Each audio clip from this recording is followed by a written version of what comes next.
Good morning, and hello, Surly Dev coming in hot already. Oh, I'm hearing myself. I'm echoing. I have my monitor on. There we go. Sorry about that. Surly Dev coming in hot. Yes, I did mess up this morning. I played trivia before I normally play my little notepad intro. So, yeah, sorry about that. I messed up the times. I was hoping nobody would notice, but then old Surly Dev shows up. Well, welcome. Welcome to another stream here, another live stream. We're going to wrap up testing no matter what today. Wrap up the integration test that I was working on. Here to help you get better. Yeah. Well, thank you. I appreciate that. It's really tough. Anyway, I've put some time into the integration test because I keep struggling with them. There's just issues that keep popping up, so very frustrating. I've been working on them over the weekend, and I still don't think I'm in a good place for them. So may have to completely rethink the integration testing strategy. Surly Dev's got to leave in 30 minutes. Okay. Well, I appreciate you stopping by, Surly Dev. Appreciate it. Whatever you're up to in 30 minutes, I hope it goes well. We'll see what we can get done in 30 minutes, though. But I'm going to be here until noon today, noon Eastern time, so it's 3 hours. So anyway, I thought one of the issues I might have had is memory issue. I was running into a new error yesterday, and it kept happening over and over again. I just assumed maybe this is some sort of issue with memory, because the Docker, especially Docker for WSL, it's really quite a memory hog, and so that might have been the issue. Looks like Outlook is still running. I don't want it to be running. That's also a memory hog. Okay, so let me just check my memory usage here real quick. Yeah, so right now Docker, I just loaded it up. No images running yet, and it's already taking the full 4 gig of RAM that I give it. So a huge amount of RAM being used up by that, and that might have been the issue. I don't know. Just not certain yet. Why is Outlook refusing to close? Maybe my calendar sync program? Okay, so anyway, basically, I had to rethink everything I was doing with my test containers. So let me show you where I'm at right now, what I've landed on currently. And I also ran into another issue where I need to share that app settings config again. So I need to re-examine that strategy as well. I think there is a way that I can more effectively share settings across, in this case now, 3 projects. But the issue is that, well, there's multiple issues. So one issue is that even with test containers, it seems like the index wasn't being set up at all, wasn't being configured. So I thought that was probably something it should do, and I might raise an issue with that, the project, that, hey, it should do this. But I had to go ahead and write some code to make sure that the index engine is set. So there's a couple different engines available in Couchbase for indexes. And so that's, I selected normally the default one here, Plasma. But all this code is just making an HTTP request to Couchbase in the container to make sure the storage mode is set to Plasma for indexes. Otherwise, we get an error, hey, there's no index mode set, which is kind of bizarre. I also have this little code here, which could probably be refactored, but again, we're not even to the point where everything's working yet, where just making sure that the the query service is running as well, which the test container does set up, thankfully, but sometimes it takes a little longer for that query service to get ready to run. So I have that set up. And the final thing, which is kind of a monkey wrench that had me refactoring everything, was all those migrations. So specifically, what I'm testing is the registration handler, which needs an index in order to work correctly. And so I could just create the index here manually, but I've got these migrations already that are doing them for me automatically. Why don't I just reuse those? So I had to go in some circles to make that happen. I need to pass in a bucket object to that. But before I can do that, I need to actually make sure the bucket is created and has the same name. And this is where I need to bring in that configuration again, so I don't have to hard code the conduit here. And then I have to wait for the bucket to be ready. So, because again, the bucket, when you create a new one, it takes some time for it to get fully ready to accept operations. Not a lot of time, but a little bit.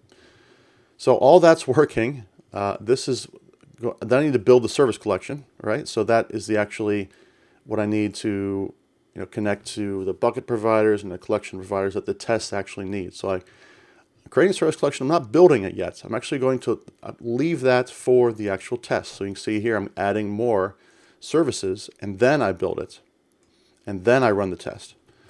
So I've gotten into here, so the test actually will start running. I get past all the setup finally, but then I started getting an error. So I'm going to run it here, and we're going to see what happens. See if I just close Docker, let the memory drain, and then start it back up. Let's see if that has any effect.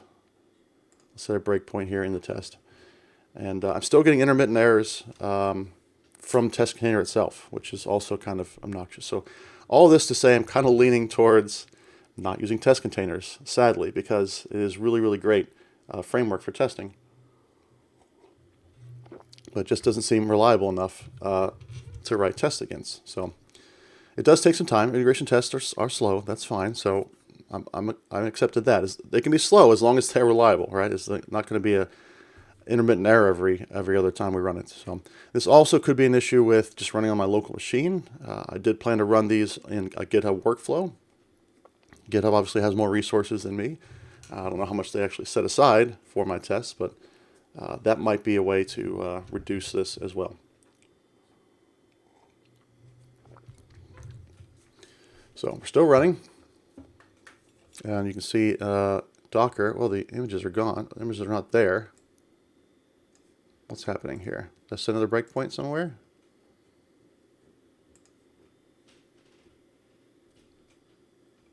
Now the test. What's going on now? There should be containers here. At least we should have gotten past that. Past that at least.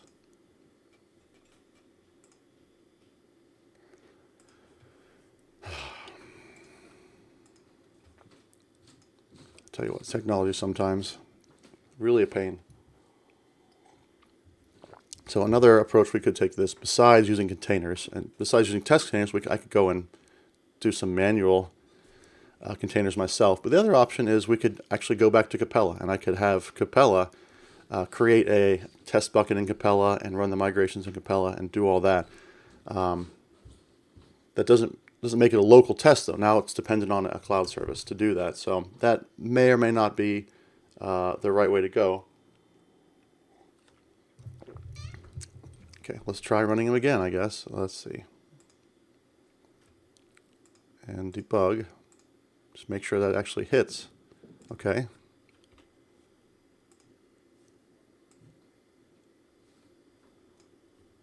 So it's stuck building, building this new test container. This is new. This is not what I was getting when I was trying this out a couple days ago. Oh, very frustrating. Okay, well, I don't know what's going on now. Well, I can't just sit here and wait all day for Docker to get its act together, so we're going to bail out of tests and go on to something else. I'll have to come back to that for sure. But yeah, I'm already at a point of frustration with it, and I don't want to keep going with that when there's still plenty more to do with this project that I'm not blocked on. So let's go ahead and review my GitHub project. Not that one, it's real world projects. So I really can't move those into, so my authentication and login endpoint. Do I have a test for that? That's working? Let's see. Test, integration, auth, headers. Yeah, so I think the login one works fine. No. Wait. Registration one. It was working fine, but okay, yeah. I had to refactor those because of the Fluent Migrator. So none of those are working, so I can't really move those into update docs column yet. I can't really move them as I'm done writing code. They're tested. Let's make sure the docs work. Can't do that. But I'm going to revisit those. Let's pull in another card here just to get some coding done today, just to make some progress. And then I'll come back to this maybe in some off time or maybe this Friday. So anyway, these are the cards I've created. It's not all of them, of course. There's a bunch more endpoints, but here is the real-world spec, the conduit spec. So we've tackled headers; those are working. Authentication is working. The test isn't, but the endpoint is. Registration is working. Unit tests are working just fine. So the next one is get current user. Returns a user. That's the current user.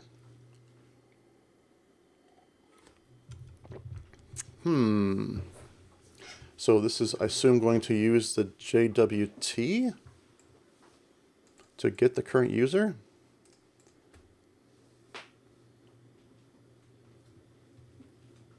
It says authentication required, so there's the user it needs to return.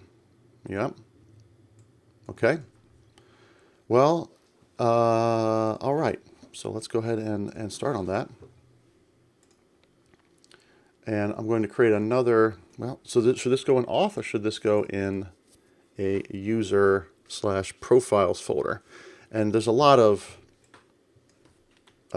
user endpoints here. These could probably all be grouped into profile user. As we discussed before, profile is just a different view of that user data. It's a public view of it. So there's a get profile that's separate from get current user. So let's work on get current user. I'm going to make this separate from auth. We're going to call this not integration test. We're going to put this under the web. Create a new folder called, whoops, not a class, new folder called, let's call it users, I guess. Yeah. Okay. And then a new folder in there called controllers. Okay, and I will, I could create a controller for each of these, right? Auth controller has multiple endpoints. Could put those in their own endpoints or their own classes, right? It doesn't really matter. But we'll just start with a single controller for now. We'll call it users controller. And that inherits from the controller base class. Okay. All right, now this is, if we go back over here, so let's go ahead and drag this get current user into in progress. I'll open it up. And that's, I just copied and pasted the spec there. So it's /API/user. And how did I do the routing on these? Yep. So this is HTTP get API/user. Now, one thing I just noticed when I was over here is I've got API/users. And that's the registration endpoint? Is that right? Yeah, it is. Okay. So we're posting to the users. I guess that kind of makes sense from a REST standpoint. So, in fact, it might make sense. There is some overlap here between auth and user information. So, yeah, I don't know. I'm not sure if I'm organizing this the best way, but it'll be fine for now. We'll just roll with it. Public async task of I action results. This is going to be get user. Now this has this is expecting there's nothing. It's just the token in the header. That's all that's being passed in. So this needs to be authorized, right?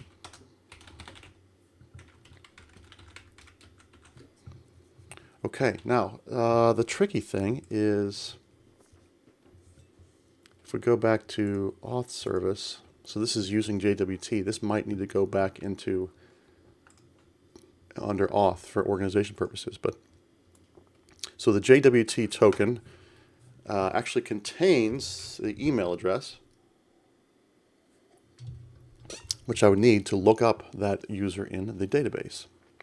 So how do I get the email from JWT. So in the setup, it was called, there's these things called, yeah, valid issuer and valid audience, and this secret token here, which, yeah, by the way, these need to go into app settings or something as well. But how do we parse that token? So it's time for Copilot, I think. And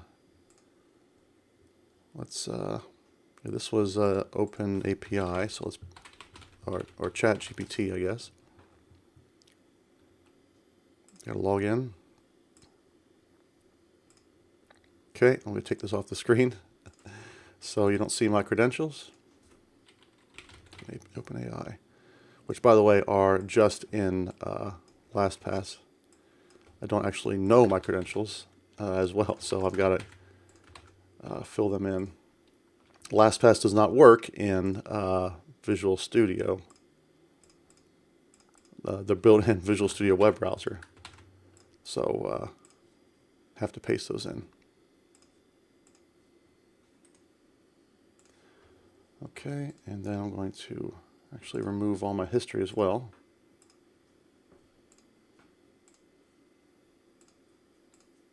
Maybe, there we go. Okay. All right, now we're ready to go with ChatGPT and also GitHub Copilot. So let's ask Copilot, how would I get JWT token from a header? Let's say in an ASP.NET action. How would I get JWT token from header? And how would I parse that to get, what is it called? To get, I don't know, the username from it.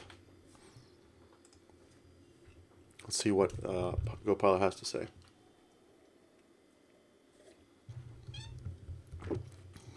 Okay, so I can just pull from the header. Request.headers. Wow, that feels kind of old school. It feels like ASP Classic, in fact.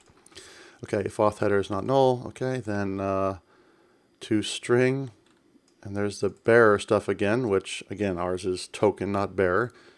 To extract the username from the token, you can use a library like JWT Security Handler. Yep, okay, which I think I already have. So this is kind of what I want right here. So get token from header. I wonder, is there a way to get token from header as a parameter here? Can I use model binding to get the header as a parameter to an ASP.NET action? Yes, you can. Look at that. From header. Yeah, I think this is what I'd rather do, is this right here. So like that. So then I'm just, ASP.NET's handling getting that from the header instead of me having to do request.header or whatever. Okay, cool. And now back over to here. Basically, I'm going to have to do another mediator.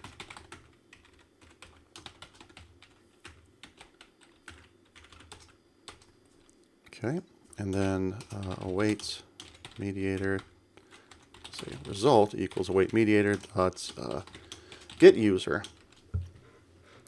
And I guess I could just give it the bearer token directly. I don't see any reason why that's not how it does. So it's a new get user request, like so. Okay. And then I could return, I don't know, is it result dot user view? That's what I've done in the past, right? Interesting that it's okay with that, but okay. Anyway, get user request. So over here in users, I will create another handlers folder called, and a class called get user request. So this is a mediator request. So this needs to inherit from I request. Let me remember how I did this. I request of, and return whatever result it is. So get user result, which I don't have yet, but I'll go ahead and create that. Okay, and I'll put that in its own file. Okay, all this needs to have really is a bearer token.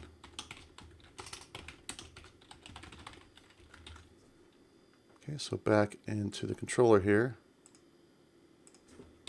We'll make that the constructor. Hey, it's Gemlor. What's going on? Good to see you here again. Just struggling with test containers and stuff. Let's not do that. Let's just set it right there and make this private set. Yep, that'll work. So I'm on to new features because I'm getting frustrated with test containers. I'm going to take a break from them, think about it, come back later, tackle the problem again. And actually, I mentioned Friday. I actually won't be streaming Friday because I will be out of town. I will be at the KCDC conference. Might be a good time for me to... if I haven't got a ticket now or arrange your travel or whatever, it might be too late for you. But I'll be at KCDC 2023. This is exciting. It's my first KCDC I've been to in person since 2019, I believe. It's been a long time. So I will be there. Couchbase is sponsoring as well. I think that's still true. Let me just double check. There we are. Couchbase is sponsoring. So I will be there at the Couchbase booth. Come say hi. We have a little bit of swag, and we're gonna have a fun time there. So KCDC, great event. Lots of people I haven't seen in a long time are going to be there. So I'm looking forward to that as well. It's just a great developer event. So I will be checking that out. And one thing I meant to check on, which is kind of unrelated. Since I'm in town, I usually try to see a Royals game, a Royals baseball team. First understood XKCD conference? Oh, you thought I was saying XKCD conference. No, KCDC, yeah. It's all the same bunch of letters, right? I want to see the schedule. Are there any Royals games in town this week? Well, I'll be there. So today is the 20th. It looks like, yes, there will be some games. So I might go see, and the Rays. The Rays are doing great this year. So I might go see a baseball game. We'll see how it goes. But anyway, Kansas City Developer Conference, KCDC.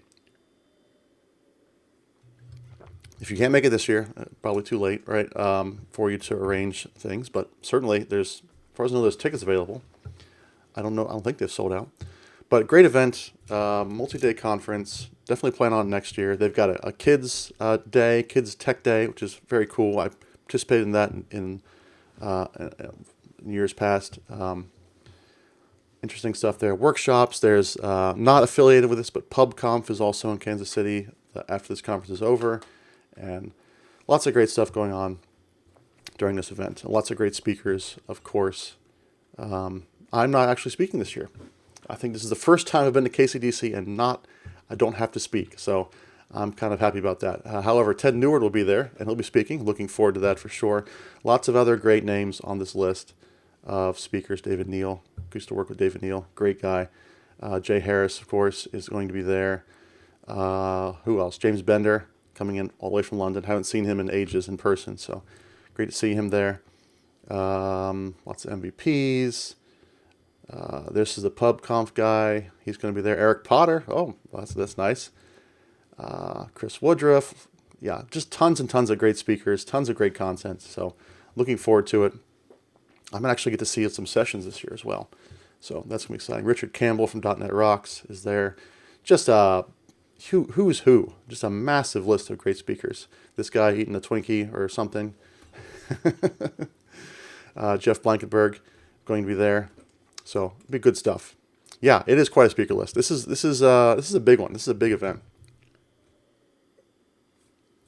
People coming from all over the world for this. This is a tremendous event. Possibly the biggest community-run developer conference. Just possibly, period, right? But I think they used to say west of the Mississippi. But yeah, it's a very, very big conference. At least it used to be. Of course, there was a hit to attendance like everybody has over the last few years. but I think they are roaring back for sure, and definitely a conference, if you can get to, you don't want to miss it. Speaking of missing out, I'm missing out on some coffee in my That Conference mug, another great conference coming up that I will be at this year. I'm going to get some coffee, and after these messages, I'll be right back.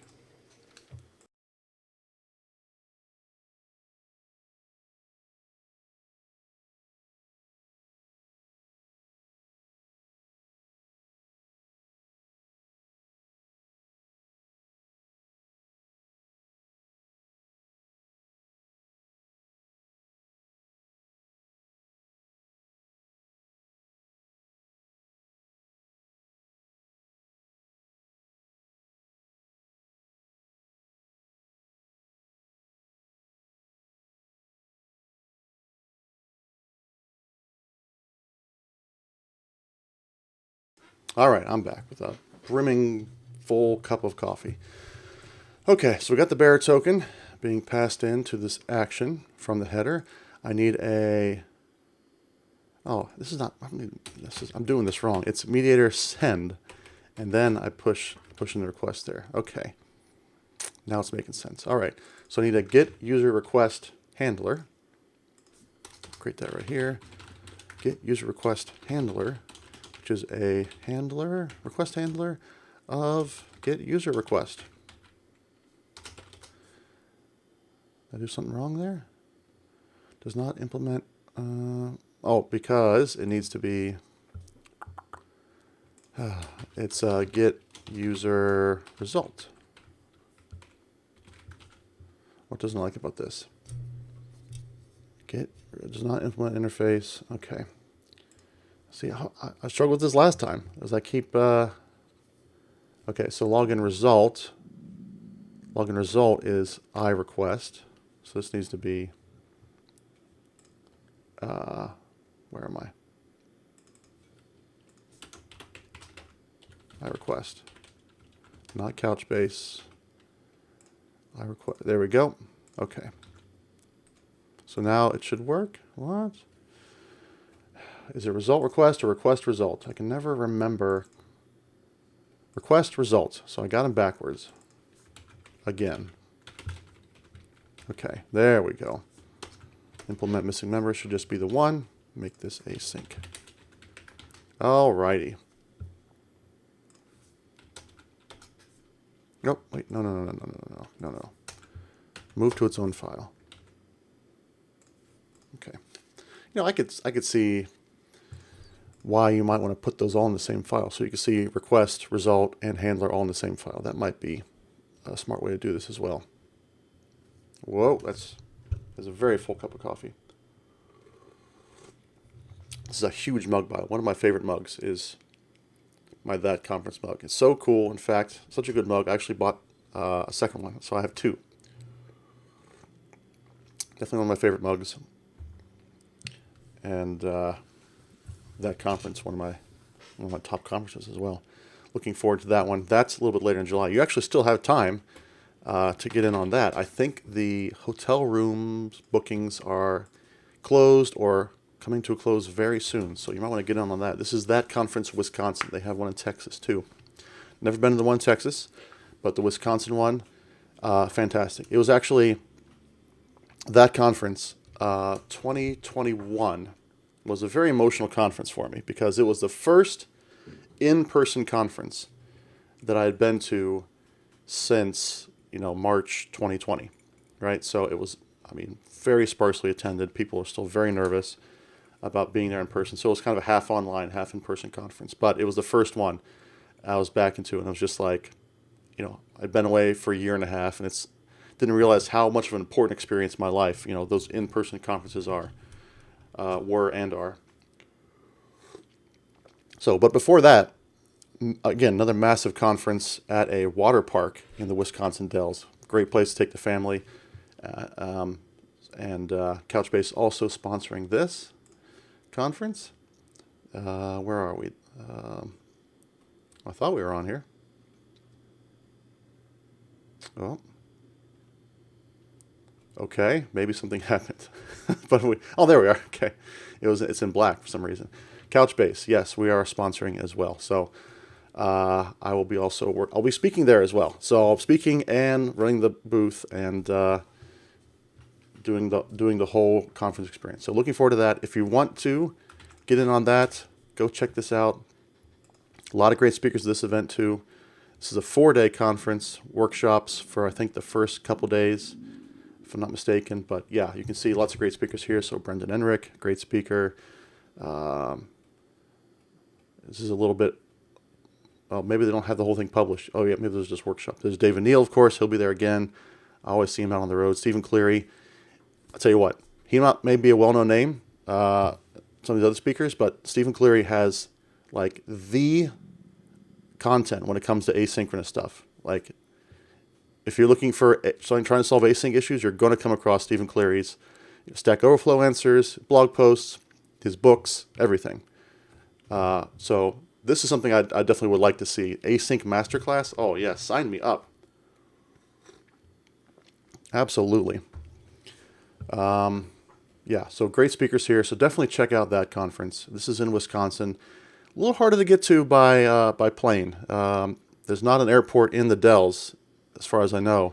So you got to fly into like Madison or something and then drive the rest of the way. So a little harder to get to by plane. But hey, there's me. But great conference. Great environment. Great place to take your family. Amazing, amazing stuff. That is in the last week of July, I think. So you still got plenty of time to sign up for that one.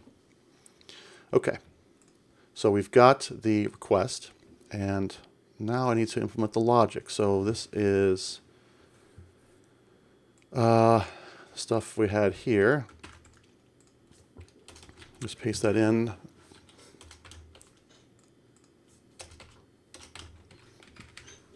So I've got the JWT token. And we've got this handler. This might need to be refactored into auth service as well. What doesn't it like about that? Oh, because I have the wrong way down here. Okay. Handler claims of the token, which is going to be request.bearer token.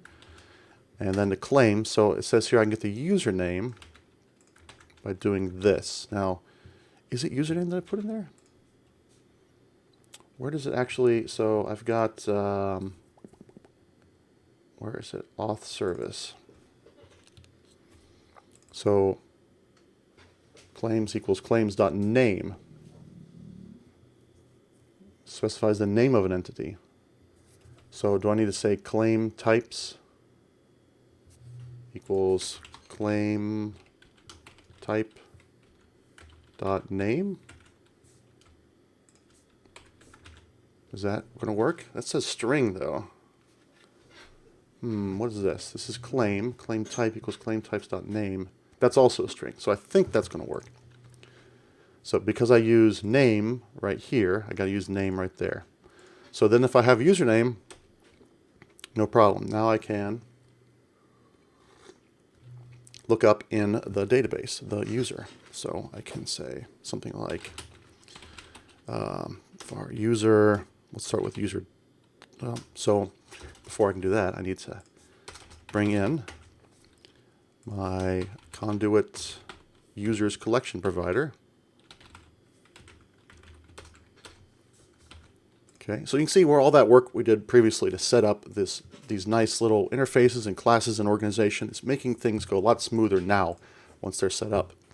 So I'm going to say await. No, I need a collection equals users collection provider dot get collection async.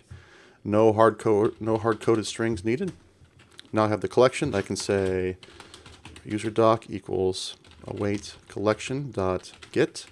And since the username in my case is email, and that's the key of the document, I can just go like this and say get. Okay, and then that's the doc. So now the actual user equals user doc dot content as, and it's user. Okay, I need to return a new get user result where user view equals user. I don't think that's quite right. Where's my user view model? Yeah, I need to map it. Okay, user view equals new user view model. So I'm using the same user view model because it's the same thing needs to be returned. So I'll go ahead and add this to that result. Okay, and then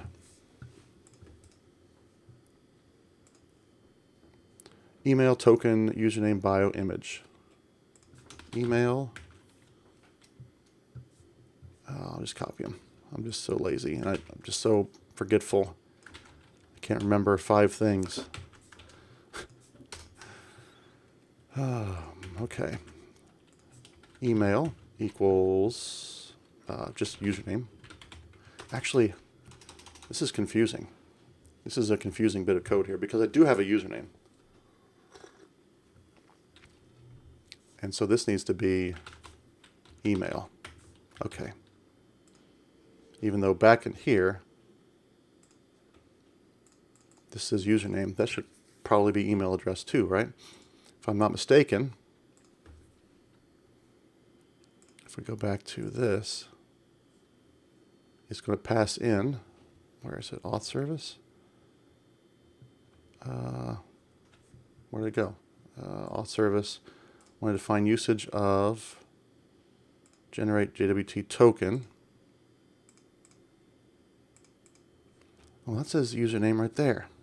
Oh gosh, so is it username or not? It really should be email address because that's what I need to look up.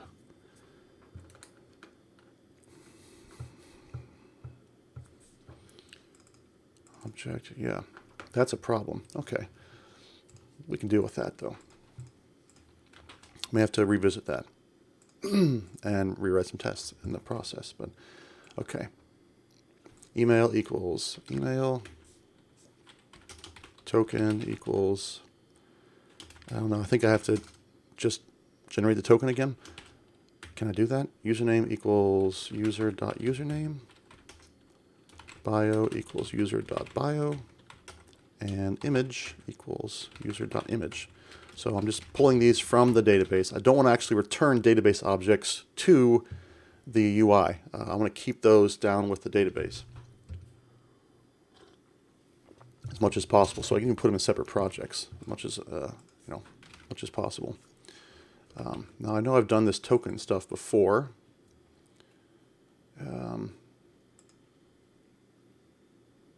Which was over here. Yeah, here we go. And it's still using username, so that might be an issue. Auth service needs to be added, which probably would need to refactor some of this stuff into auth service anyway. Okay. And the request is, yeah, I don't need any of that stuff. It's just going to be all bearer token. Okay, no, not bearer token. Email. Okay. So wherever this is being used, need to change this to use, whoops, email instead, because that's what I want to store in my token.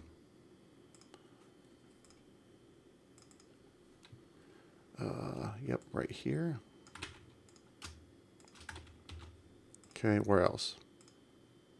Yeah, email right there. Okay, now it's also in some tests. So these tests will probably, at least one of them will now fail. These are unit tests, by the way, not integration, so these should go very quickly. Yep, okay, so there is the one that failed, equal to token. Well, that's weird. Why is it? So token was null. User, okay. Oh, because I'm just mocked that out to return token. Yes, but see here it says username, so this needs to be email instead. Because it didn't run that. Okay, there we go. So there's login request handler test. Those should work now.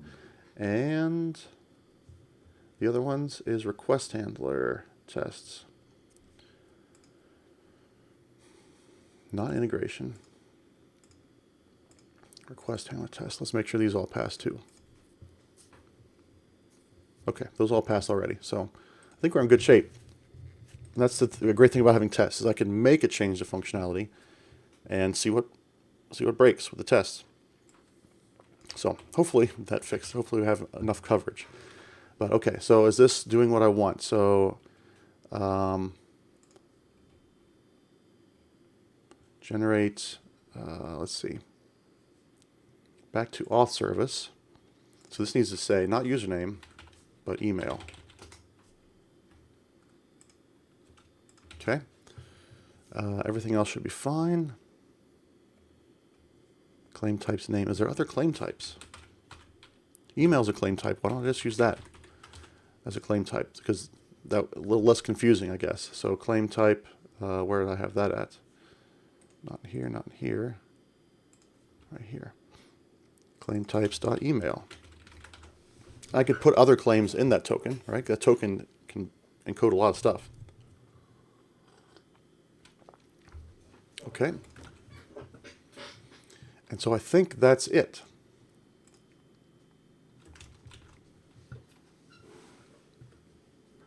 All right, so I could go ahead and we'll just test this to see if it actually works.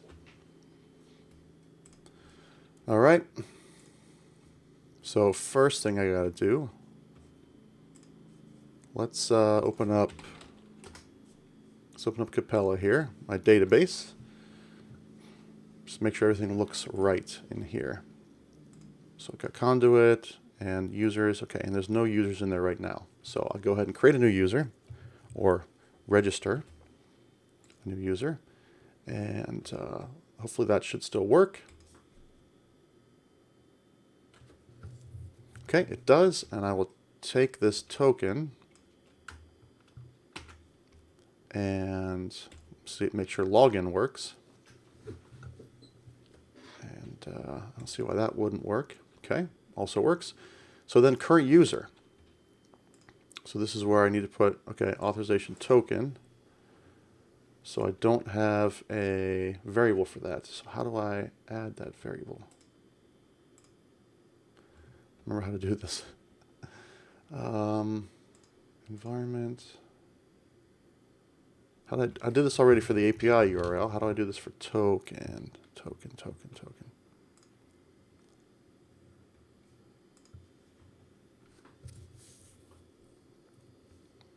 I can't remember where I put this stuff. Cookies, comments, documentation. No, let's see. I know I put it somewhere.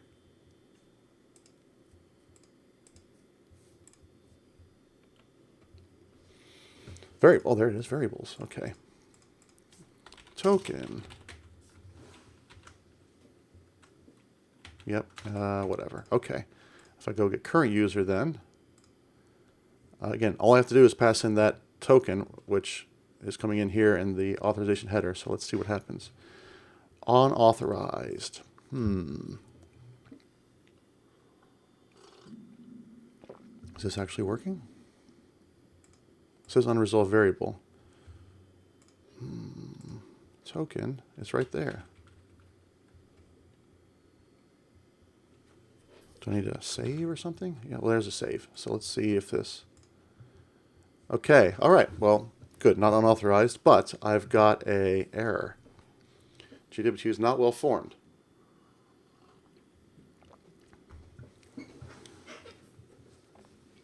Okay, interesting.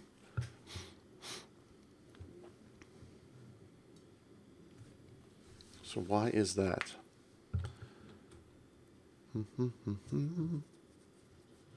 Token needs to be in JWS or JWE compact resolution form. So who knows what I did wrong here? Probably something around here where it's reading this token. Let's set a debugger and see what shakes out. See what these values actually are. Okay, back here. Send, and then, yep, okay, so the request. So it's got this token. Okay. All right. So I think this is probably in the GitHub code as well, or the GitHub Copilot code. I needed to remove that. Yeah. This right here. That's obnoxious, but that should probably happen in the controller, right? So we'll call this bearer token header. And we'll rename this to bearer token. Yep, and I need to remove token from that. Now, again, this logic might belong in auth service as well. I don't necessarily want that in the controller, but just make sure it works first, and this should be bearer token. All right. So I think that's probably why it was malformed. Hey, it's Calvin. Good morning, Calvin. How are you, sir? You know what, Calvin? I totally messed up. So I was, there's a new fireworks store opened in Grove City yesterday. And my daughter's birthday is right around July 4th every year. So we do a fireworks show for her birthday. Modest fireworks show. Getting less modest every year. But anyway, I saw a big sign in the store that said bada bing, bada boom. And I meant to get a picture of it and share it here, but I totally forgot. But next time I go in, I will get a picture of that. Huge bada bing, bada boom, right on the wall, just massive. I would have been perfect. So, sorry for that. All right, so let's see if this works now. Get current user and... all right, it works. Bada bing, bada boom. Yeah, that's right. In all capital letters, boom. You know, Calvin and I have a mutual friend, former coworker, that is a huge fireworks nut when it comes to July 4th. He has puts on a show for his family, extended family, every year, and he gets real serious about it. And I'm not approaching those levels yet. Like, I'm sure he's got his own equipment and full safety get up and all that kind of stuff. And mine are very modest compared to his show, which he does way out on a farm somewhere. Right? Mine is within. I'm not going to say in city limits because it's not in city limits technically, but it's basically in a suburb. So I don't need to get too crazy. Yeah, and of course he has budget planning as well. So he probably has a Gantt chart and a Kanban board and the whole thing for his fireworks show. Not even you're 100% true, Gamlord. You don't even know this guy, but he absolutely would be. That would absolutely be up his alley to do that sort of thing. So.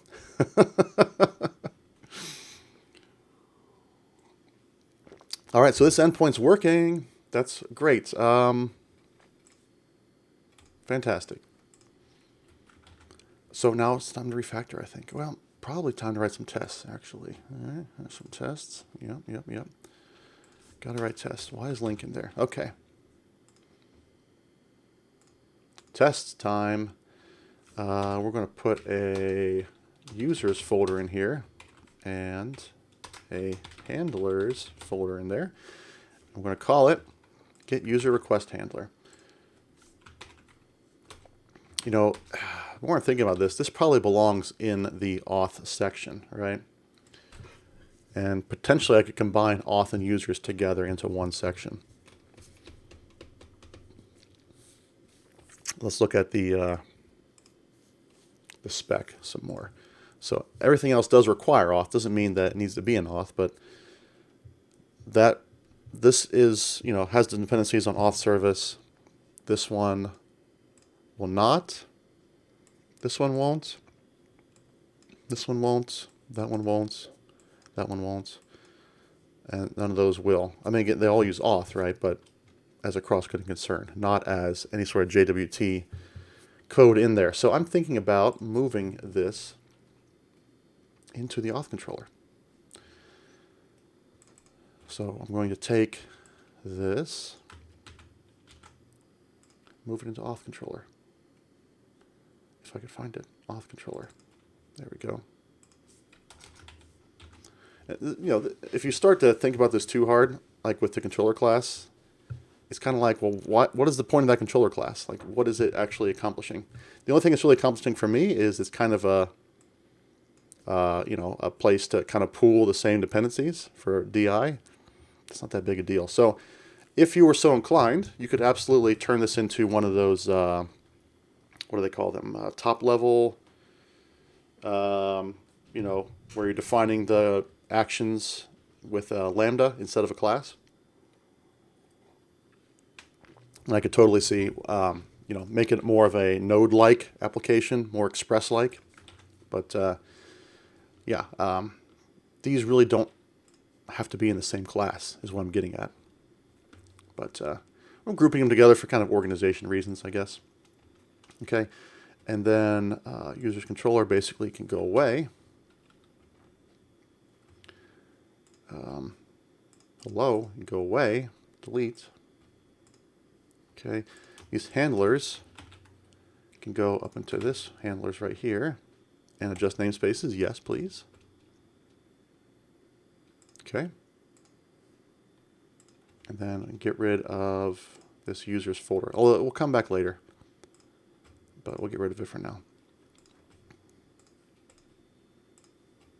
Okay. Does that make sense? Anybody object to that?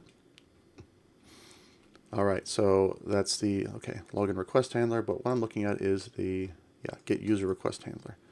So change the organization a little bit, and now let's write a unit test for it. So it's called get user request handler tests. And this will have Couchbase mocks.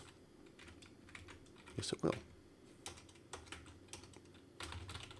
Setup.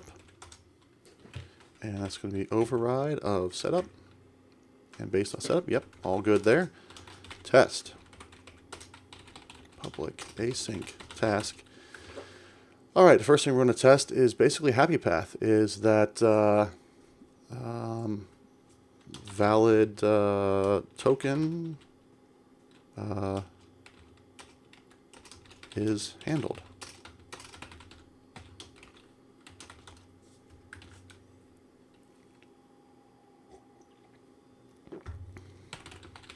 Arrange, act, assert. Now, last time I did this, I thought I had code was in pretty good shape. I actually found a bug. So this is an important process to go through. This may seem tedious. It may seem like a lot of overhead for unit tests, but they will help you find bugs. Yes, that's not the main reason you write them, though. I think the main reason to write them is you can refactor. You can have more confidence in your code. You can run your tests to see if you broke something. All these are benefits of writing unit tests. Now, how you write them, if you want to do strict test first, if you want to do test after or whatever, that doesn't matter to me. I don't have strong feelings there as long as the tests get written. Okay, so let's go ahead and write this test. So I need to first arrange a get user request from API. Whoops, new get user request. And all that has is a token. So I need to set up a fake token, basically. My fake JWT token. Because we're not going to actually hit the auth service, right? It's going to be mocked. And then, so the actual act is going to be result equals await of, I need to create the handler, right? It's new get user request handler, and that's going to have some mocks. So mock user collection, mock users collection mock. I don't know why I called it that, but provider mock. Okay, and auth service mock. I sure have that, right? Mock auth. Oh, it's not in the base class. Yeah. So I need to create that as well.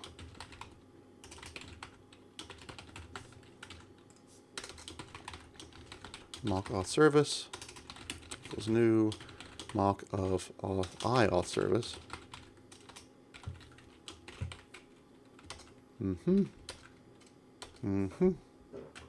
Public, it does not need to be public. We'll call it, doesn't need to be protected. Let's call it private. Then we'll change his name. Like that. Okay. Await handle of the request. Oh, and cancellation token none. Okay. Okay. Arrange handler. Arrange handler. Okay. I think I need to arrange some mocks as well. Yes, I do need to arrange at least one. The mock auth service. Setup. M dot something or other. That is maybe. Yeah, generate JWT token. I don't care. It is any string. Doesn't really matter to me. Oh, what's going on here? Okay. Yep, and that's going to returns and my fake token. And also the database needs to be mocked out collection.getAsync. That needs to be mocked out as well. Range mocks, yes. Mock collection, users collection. Yep. Setup mock, so mock.get async, and then email address. This could be an issue because I'm actually testing the real JWT stuff. So the token does need to match email because email is actually inside that token. So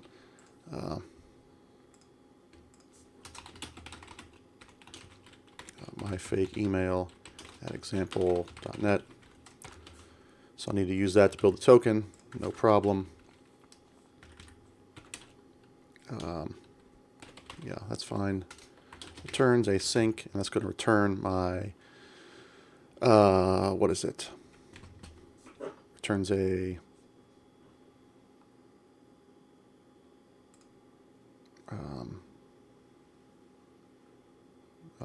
get result, right? New fake get result. And the object is going to be, user from database, which I haven't created yet.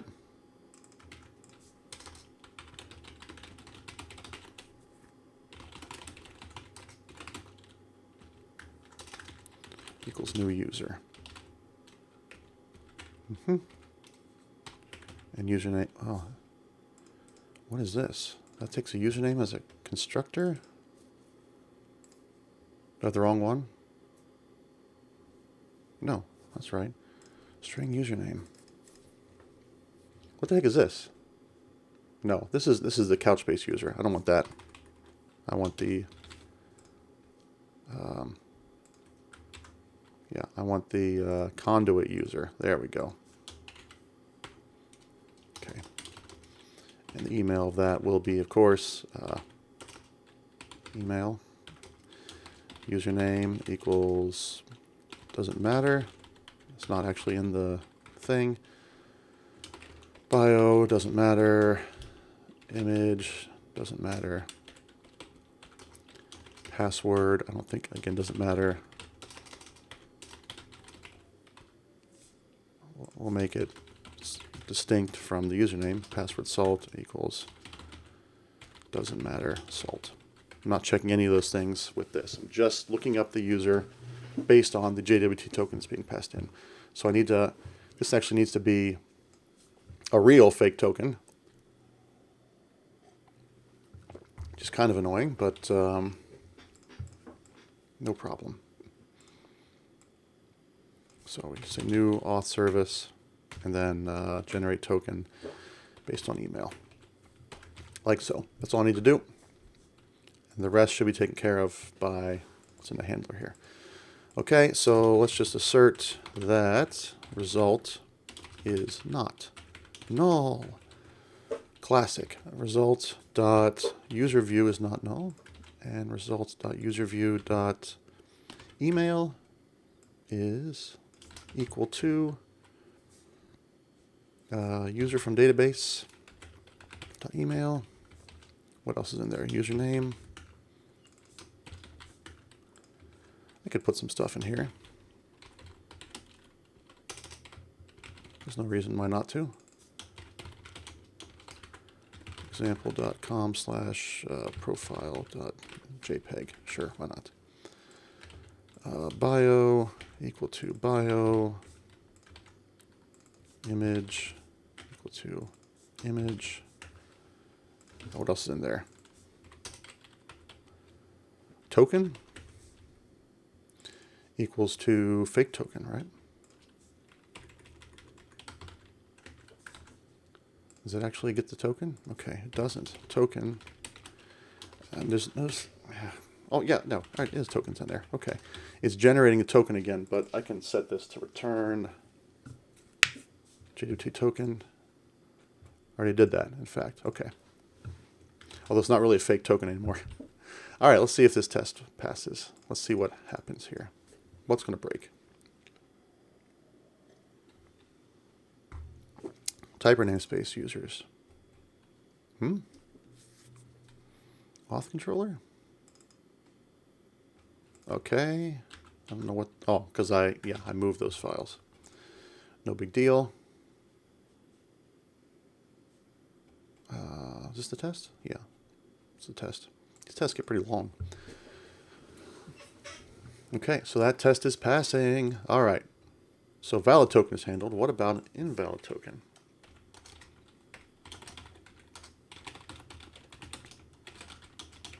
Invalid token is handled.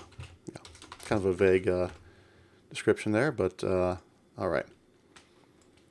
So request from API. I don't actually, it's invalid token, so this doesn't matter what this is. This is an invalid token.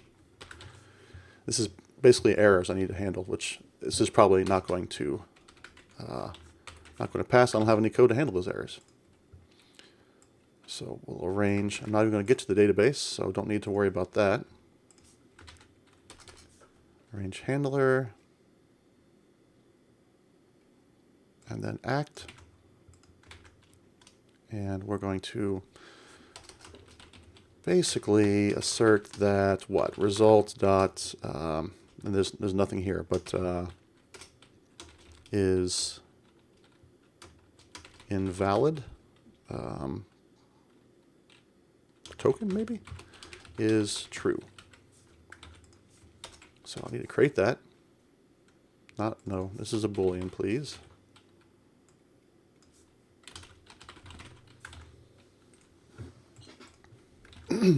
Okay, so I'm passing an invalid token. It should return a, hey, this is invalid, but it's going to throw an exception. So what's going to happen? Yep, JWT is not well formed. So this is an argument exception of right here.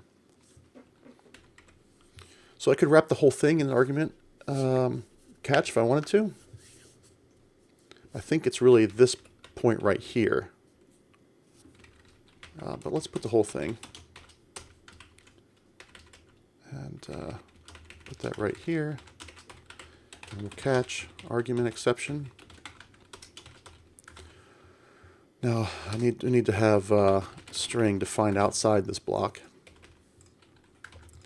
So if it's an argument exception, if there's an exception here, I don't really need to show the message to the user, the stack or anything. I might want to do that for logging later on, but what I'm going to do is I'm going to return new get user result where is invalid token equals true. So none of this other stuff will get run if the token is invalid. So try this again.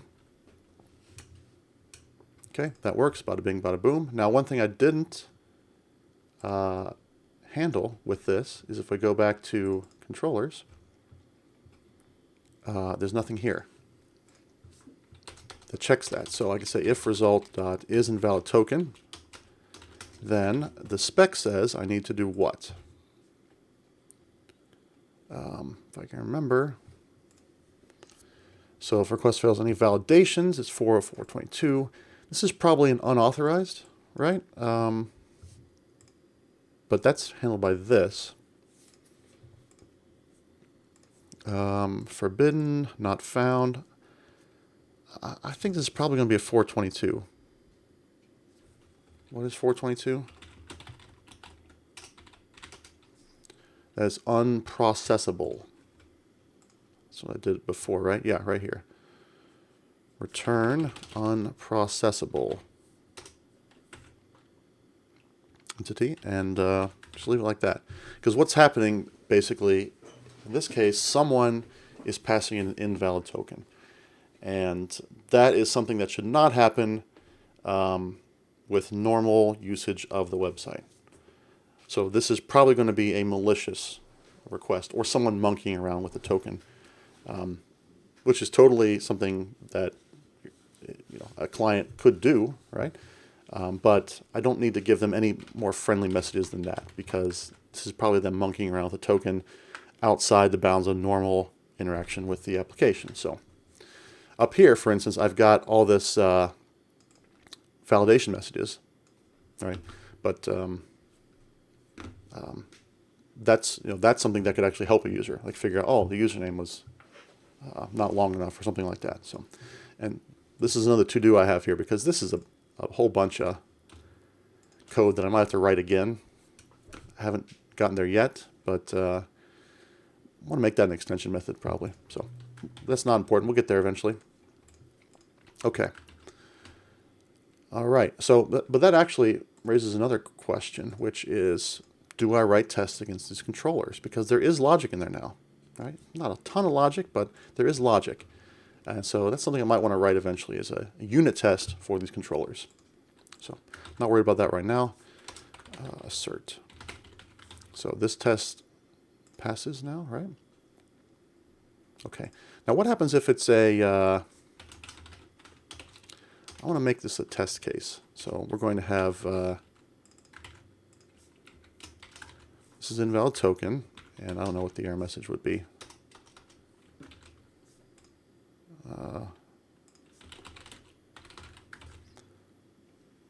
Let's just call this fake token. Why not? Okay, and I wonder if a empty is passed in, what's going to happen? Is it going to be the same error message? Yep. So that's probably fine. And then I'll also do a null while I'm at it. Okay. Yep. That's fine. That works for me. All right. So I'd say this is pretty well covered. Well, one thing we didn't cover is, what if there's no data in the database that matches this token? That would be a weird edge case, but it's something we should certainly handle, right? Test, public async, task. Yeah, if user is missing from database, well, just say user is missing from database, is handled. Okay. So this will be very similar to this test here, probably. Although that might be a different error message, right? Or maybe it won't be a different error message. I don't know. Let's just copy the whole thing over here, because I'm going to just use this and start here. So real token, yep, everything there checks out. There's not going to be a user in the database. So what this is going to do is going to throw an exception. Throws document not found, document exists exception. Okay, so I try to get that document, it's not going to be in the database. So what would the result be? Asserts that result. So I have this is invalid token. That's not really the case here. It's a valid token, but the user is not found. So we can say user is not found. True. This is a little bit dangerous, right? Because this could open potentially not a security issue, but kind of a security issue, where I could use this API to determine what users exist in my database. So if I'm an external bad guy, I want to know what are all the logins that are in my system. I could just start issuing a bunch of requests like John@gmail.com, Steve@gmail.com, Bob@gmail.com. And which one of those returns user is not found, which one of those returns invalid token. So it's risky because I'm kind of exposing information about my database by doing this. So it might be better to just say is invalid token because, hey, that user doesn't exist anymore. So yeah, your token's invalid. So I think I'm going to go with that direction. That way it's indistinguishable from an outside user's point of view. Calvin agreeing with me. I'd probably keep that as an invalid token. Yeah. For the same reason, Calvin, or is there some other logic that you come to that conclusion? In this case, you have a well-formed token, but it is invalid, and that doesn't match anybody. Okay, yep. Yeah, that makes sense. So this test is going to fail, I think, because there's an exception. So I need to wrap that in a try catch as well. Try. Put user doc in here. Catch. Document exist exception. And I'll just return new get user result is invalid token equals true. I'm going to tighten this up a little bit here too. Okay. Now the problem here is that now I have to, again, put something outside this try catch block. So this is a I get result user doc. Like so. Okay. So a little messier, but the real world is messier, right? You have to account for weird behaviors and invalid requests and things. So if I took away all this try catch, this error checking, this would be a very, very short method. But real world, we have to add in that stuff. We're working with a authentication service, external tokens being passed around, a database that's external to this application, and things can go wrong between those. So. All right, so we'll go back to my test. Is this going to work? Pass. Okay, there we go. And while I'm at it, let's go ahead and run all the unit tests. Test Explorer unit. They all pass. Okay, we're good. All right, so anything that I need to refactor? One thing I didn't like too much was back here where I had to parse this token from there. Oh, Calvin has a comment. You could also combine those try catches and just have multiple catch blocks since they're different types.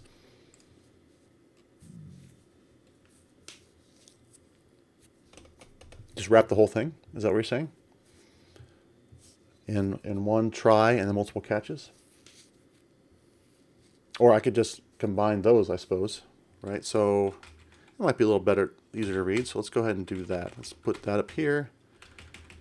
And we'll put this in here. So this is the refactoring step. Well, actually, not trying to change behavior.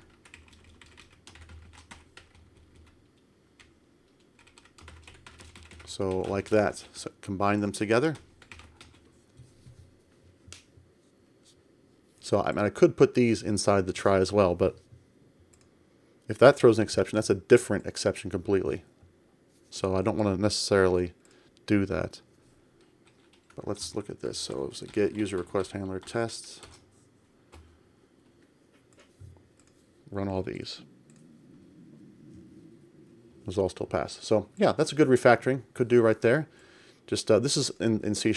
When you have a try, you can have multiple catches, multiple different types of catches. So if this throws an argument exception, then return this. If this throws a document exists exception, then return this. If there's any other type of exception that's thrown, it's not handled here. So it would truly be exceptional. Since the result is same in both cases, you could catch a generic and do exception filtering. Oh, okay. So let's see if GitHub can do that for us, because I don't remember the syntax for that. Let's see. Combine these try catch into one generic try catch with exception filtering. Let's see what happens. This is a relatively new feature, I think, of C#, right? Is exception filtering. Okay. So it's like this. And look at this. GitHub Copilot handling it perfectly. So that is the same as that. Okay, when X, so it's when. Catch an exception when it fits these criteria. What does this want to refactor it into? Oh, I can use an or there. It's like, yeah, it's like pattern matching, right? But I wasn't sure what the syntax was because I don't do this very often. So I can use or there when X is this or this. That's pretty cool. I'm not really gaining much from this refactoring. It's just kind of reducing repetition a little bit, a little bit more concise. Make sure these tests still pass. They do. So yeah, that's a pretty good refactoring. We'll keep that. The only risk here is that this kind of, if I'm reading this code, I'm not sure what's going to throw the argument, what throws the document exception. You just thought you'd throw in a wrench for funsies. I like it. So I could leave a comment there, right? JWT checking throws argument exception if token isn't valid. And I could say this, Couchbase throws document exists exception if document doesn't exist, right? That kind of makes sense, but it's not clear necessarily from reading this what leads to these different types of exceptions. So a little commenting there, I think, would help. So that kind of, some of the lines of code we saved, I'm just adding them back in comments, but that's okay. That's fine. Because if we change this in the future, this might actually provide some benefit in the long run if there's more exceptions we want to add to this list. All right. Okay, so I didn't really like this part right here because this is hard coding this token space thing, and that's outside of the auth service. So as simple as this is, I want to move this into the auth service class so that if I change this token or something like that, change this in one place instead of having to change it in multiple places, which I believe is the single responsibility principle, or is that one of the other ones in Solid? I don't know. It's one of the Solid principles. Auth service. So I don't have auth service in here. I can bring an auth service.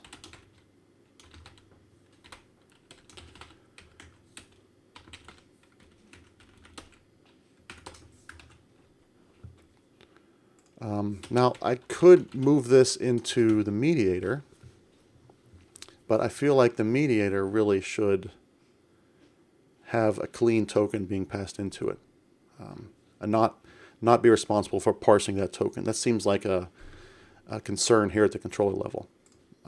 Certainly could be open to other options there, but we're going to call this something like get token from header.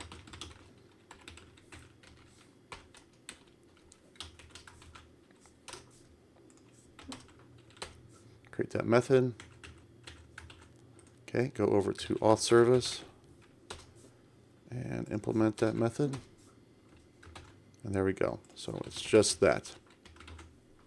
So I'm just moving it into its own method, but it's here in this auth service that has other related JWT stuff. So this isn't used anywhere else. In fact, it kind of is, which might need to refactor this too. Like right, here, and maybe eventually here, if I come back and revisit this. That token space might need to be something that gets refactored into here as well. So let's see, Gamlore, JWT/OAuth code paths. I somehow always end up doing that code paths in companies. I'm not sure what you mean by code paths. to do a lot of JWT.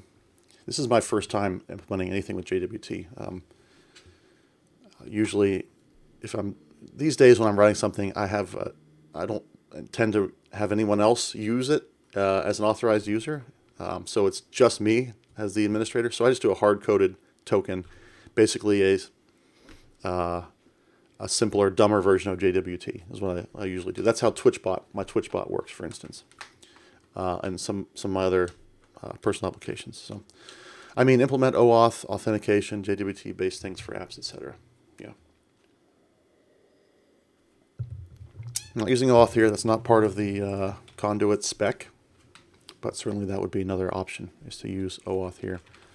But they went with JWT, so that's what I'm implementing. Okay, so that is refactoring the auth controller. I don't have any tests here, right? So this is not covered at all right now. Some people might argue you should never write controller tests. There should not be enough logic in there to test, but some of this stuff does make sense in terms of this is related to UI. So this deals with the HTTP headers. That makes sense for me to be in a controller. This deals with checking the results and then routing the person to the right response, or the request to the right response. So again, to me, that belongs in this layer. But yes, these should be very, very thin as possible. Okay, so we might want to write a test for that later. But right now, we've got another endpoint working. We've got unit tests for it. Let's go back to here. So that endpoint works. Authentication is required, returns a user, and we're all good. So time to check that in. That's number 3. So we're going to go commit that. If I can find my repo here. Now, one issue here is that I've got a bunch of code that I don't want to check in just yet, because it's that integration testing stuff. So I got to be careful about this. So Conduit tests. You know, it's probably okay to check that in, actually. Now that I'm thinking about it, just because it's not being run anywhere, like the GitHub workflow is not in place, so it's just kind of code that doesn't work. I need to revisit for sure.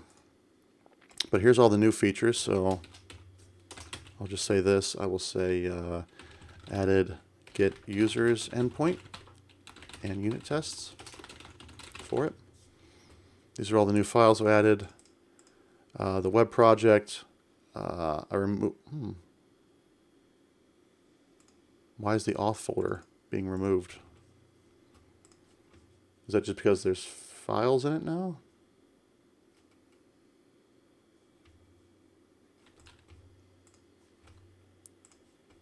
Conduit web auth folder. Did I rename it? Conduit web. No, it's still there. Conduit web auth folder. Huh. Okay, I don't know what that is all about, but whatever. Doesn't seem to want to include that one anymore, at least in the proj file. Whatever. Service, I added a get token from header, implementation of it here. Registration request handler. Yeah, I changed this to use email instead of username, which is what I should have done in the first place. Auth controller just has the one additional method and the one additional dependency. And just change this to use email. This is the one, yeah, this is the integration test that's all not working right now. So we'll come to that later. Checked in non-working integration tests to deal with later. Okay, commit that. I say checked in. I don't think Git actually uses the concept of checked in. But I keep saying that because, you know, back in the day I used Subversion and TFS and whatnot, and they all use the check-in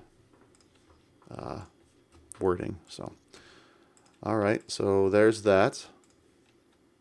Go to this issue, you'll see, there we go. There's the commit associated with it, which I wish they would show on this view. I wish they'd show the commits associated with it in this project view of the issue, but oh well. I guess it would show pull requests if I had them. Maybe that's what I meant to do, is pull requests, but we're not there yet.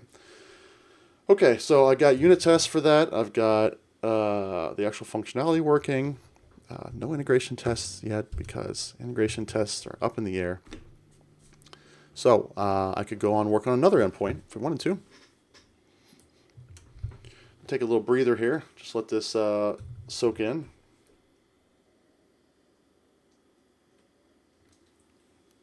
Could also just go back to the code and do a little bit of upkeep, right? So this extension method here, I might want to make this extension method, right? So this is getting a list of a list of strings. That's what validation errors is. Well, it's a list of error messages, right? And I just want the error messages to display to the user. So I could make, what's this? Registration results? Oh, that is a registration result. Well, how come this doesn't have iRequest on it? See, now I'm confused. So if I look over here at handlers, at request, inherits from request, and I've got result, inherits from request, request, and result. Registration result doesn't have iRequest though.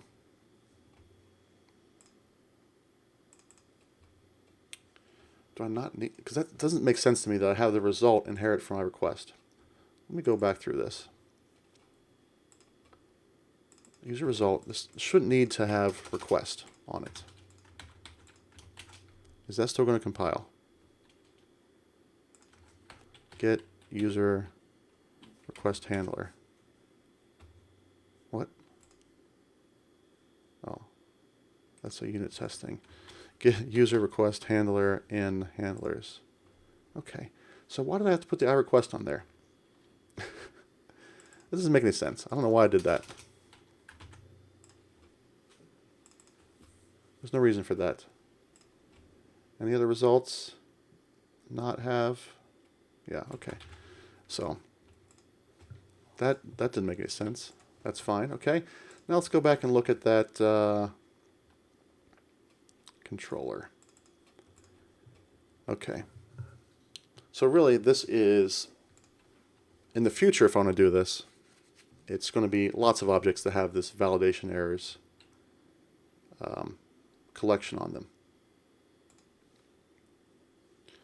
So really I want an extension method for list of validation failures. That's really what I want. Now where would I put something like this? Extension.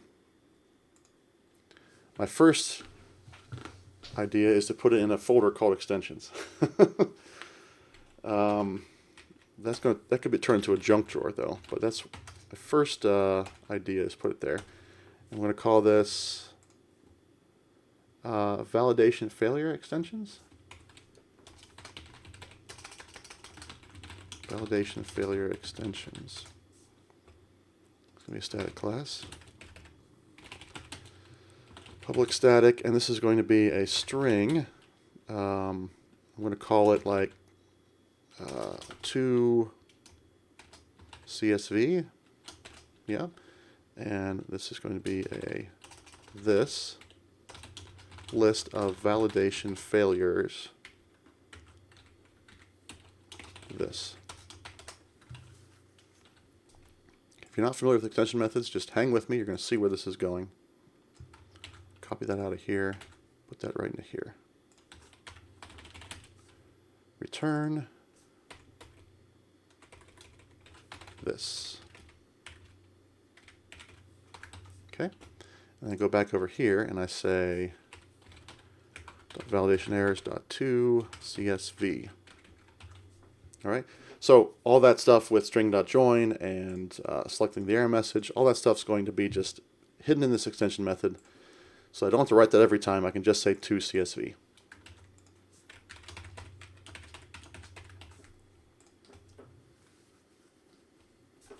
That's it. Now I could write a test for this one as well. And if fact, I probably should. But then I have to think about, what about this extensions folder? Where does this actually belong? So this is something that's going to be used by potentially multiple controllers, multiple actions. So it really does belong at the highest level here. So I think I'll just leave it there for now. And then in tests, I'll create a folder called extensions. And this is validator failure extensions.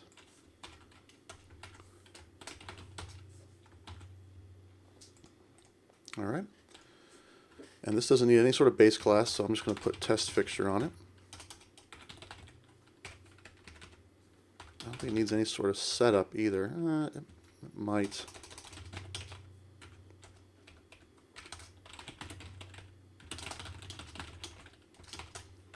Okay, and then we'll just test. So public async task, multiple errors are concatenated as CSV. Okay, so I need a list of validation failures to start with. So failures equals new list of validation failures, which is a Fluent validator type. Okay, and so we're going to arrange failures. We're going to add multiple failures here. Item, property name, doesn't really matter. Error 1. And another one called error 2. Act equals failures.to CSV. And then assert that result is equal to, and I could hard code this. I don't think there's any reason to really get any fancier than that. Hard code it like that. So if there's multiple errors, this is what I want it to do, concatenate as a CSV. So that passes. Okay. Now what about, this is what I'm mainly concerned about, is what about edge cases, right? Null, collection, returns empty string. Maybe. What this means is I want to test the case where failures actually is null. What happens in that case? And my thought is, because this is a failure condition, I don't want the failures themselves to return an exception. So I want this to be, whoops, that the result is null or empty. Is there a null or empty? Is empty. Okay, this is going to fail, I believe. Yep, okay. So in that case, if this equals null, return string.empty. I can change this. Wait, what happened there? Oh, I can make that nullable, which I guess it is. Okay, back to the tests. Run them all. Okay, passing. What about if it's an empty array? Again, that shouldn't be an issue. That should work fine. But empty collection returns empty string. And I think I don't need to do any arranging here. No arrange needed. Basically, it's going to return empty string. Okay. Any other edge cases I need to think about here? If that's empty, the string.join is going to handle that just fine. If it's null, this is that guard clause there. Anything else? I don't think if I even threw a comment in, it would be a problem. It might be a problem for the front end, but not a problem for me. Okay. So there we go. We got some tests in place for those extensions. All right, any other to-dos in here besides registration testing? Or integration testing. This password strength, I thought about doing that as well. That I might also want to make a note in the README or something. I'm not worried about it right now, so okay. Let's just commit some miscellaneous cleanup, some refactoring of this. What I cleaned up here. We got rid of that to-do, cleaned that up with an extension method, got rid of those iRequests that are just kind of there. I'm not really sure why. Probably me just not, just being in a rush to code, I guess. Okay. Some refactoring of mediator results and extension method for validation. Okay.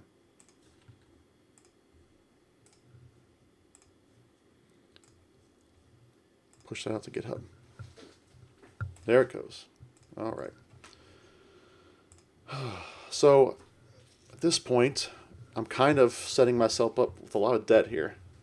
Oh, there's see my green screen strip right here in the chair. Kind of setting myself up for a lot of technical debt because I don't have any integration tests that are working right now. But I'm frustrated with them. I don't want to work on them right now. So I guess I could bring in another card. We could work on update user card.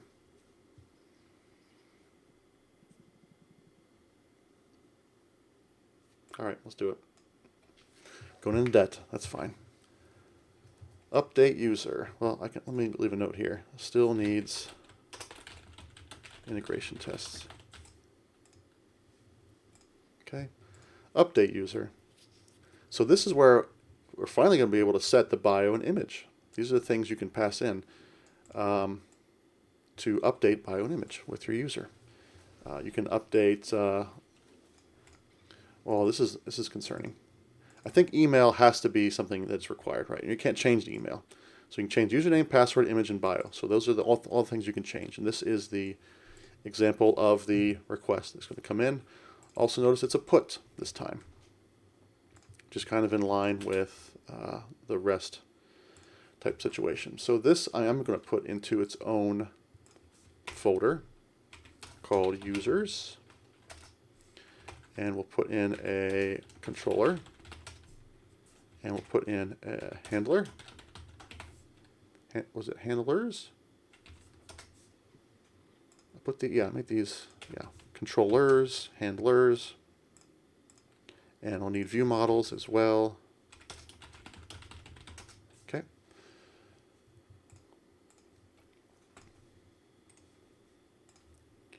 New controller. Users controller. Did this earlier today, but then I decided to reorganize, but I'm going to do it this time. Okay, go back to the spec here, and just to make sure that is correct, endpoint spec, this is update user. And this does require authentication. I'm hoping email is not something that needs to change, or that is required to change.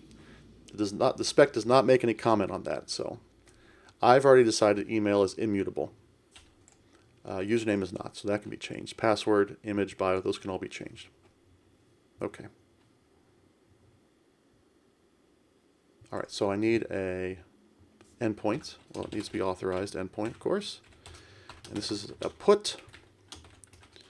And the endpoint is API user.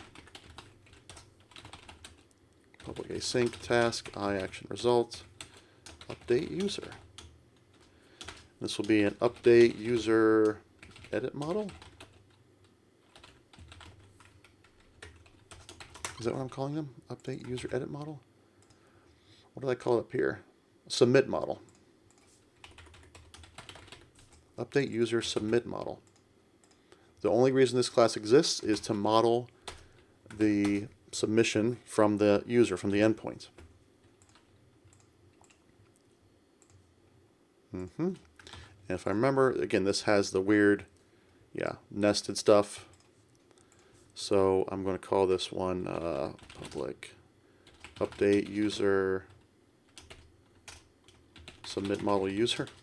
What did I call it in other places? How did I name this to deal with this nesting? Login user view model, login submit model, login user view model. I called it a view model there. Update user view model. Okay, that's fine. Why is it called Conduit? Isn't it an actual app example? Okay, so this is part of the real world project, but what they call it is it's a Medium clone called Conduit. All right, so you see a demo of it here. This is Conduit in action. So it's the repo is called Real World, but the application they call it Conduit. So there you go. There's an example of it in action. This is what, with a front end and back end. I'm working on just the back end. So good question there. Yeah. So whenever I say Real World or say Conduit, I mean the same thing. I think hypothetically there could be other real world projects in the future besides Conduit, but I think Conduit's the only one they have going right now. So, okay, so the valid ones here are these 5. So public string email. That's going to be required, of course. Username, password,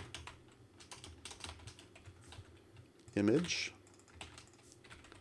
So as I'm doing this, I'm thinking of another question that's not really addressed by the spec here. If I don't pass in username, does that mean leave it as is? Or do I have to update everything? Do I have to pass in everything? I'm going to assume that not passing it in, and therefore it being a null value in C# means don't change it. And that might be something worth saying explicitly once I get to the mediator. So here's the user coming in here.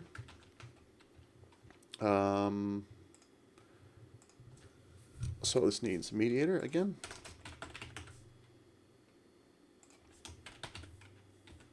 Mediator, mediator, mediator, okay.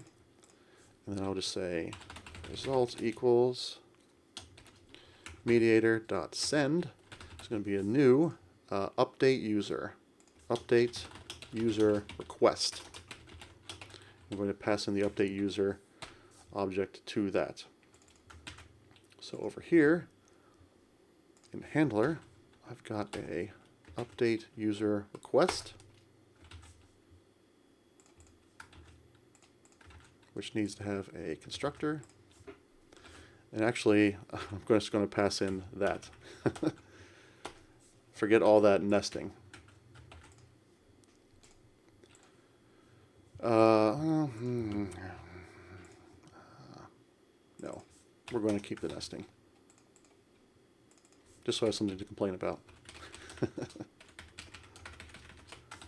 All right.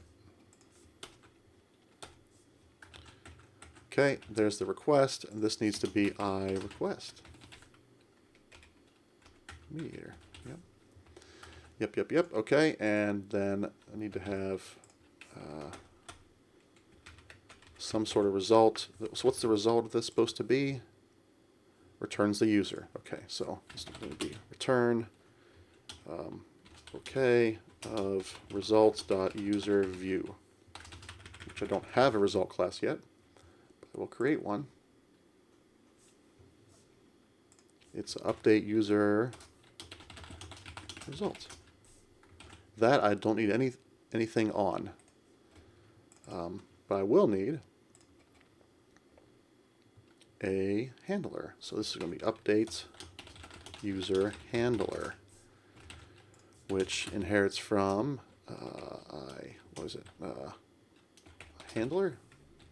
Gosh, iRequest handler, and I still don't remember the order. It still just evades me. I can't remember it for the life of me. Request result. So request result. So that's update user request, update user result.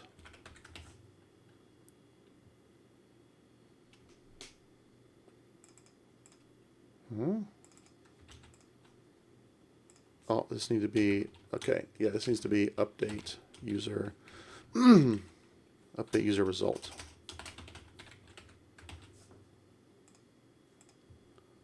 What? What am I doing wrong? Why can't I get this right? Request is I request of result. Request, I request of result. Yes. Update user handler does not implement. Yeah, I know it doesn't.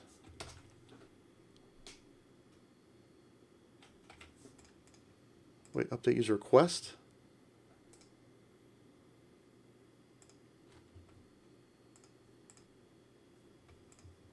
I update user request. Okay, get user request, I request of result.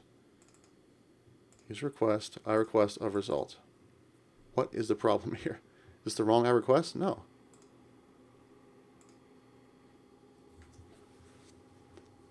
What am I doing wrong? Why is this keep biting me?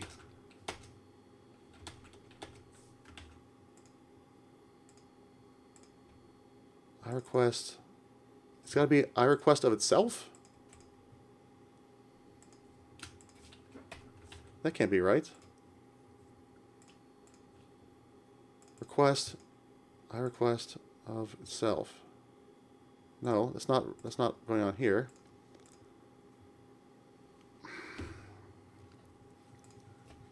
Man, I wish I'd come up with a mnemonic for this so I could remember this.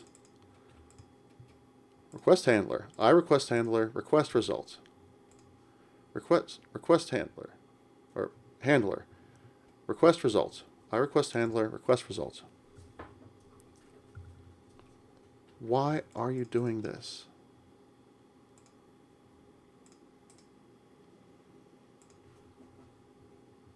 I request of result. I request of result. What in tarnation am I doing wrong?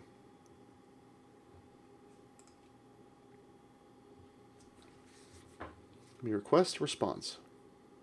Oh. Update user result. Oh my gosh.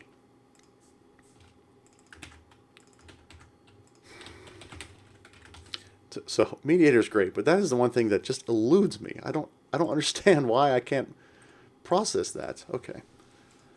Alrighty. So then user view. What? Okay. Update user result.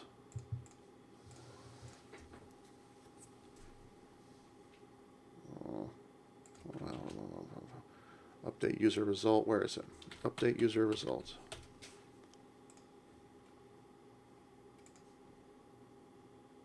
Update user result. Oh, I need a wait. Yep. Wait. Got an extra W in there somehow. Okay. Okay. Now I will create this property, which will be user view model. Totally fine to keep using that. It's the same things being returned.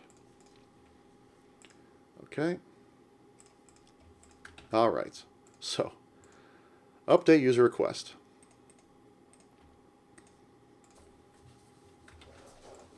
Okay. So, validation on this.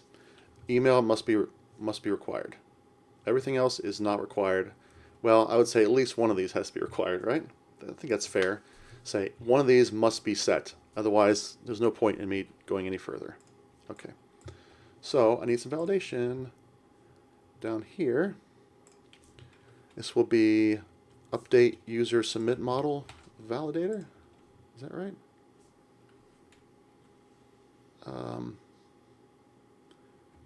Well, we'll just call it update. Whoa. Update user request validator. Sure. And then needs to validate this.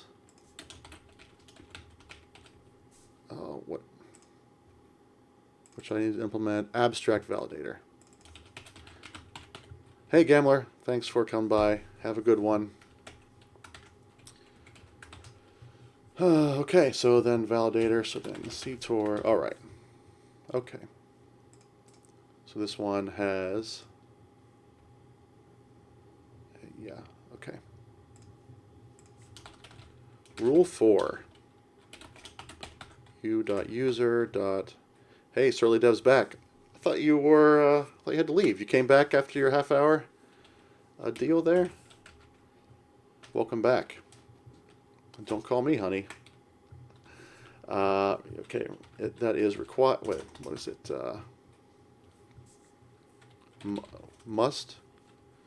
Oh gosh, I left at 14:30. I'm back. It's 15:50.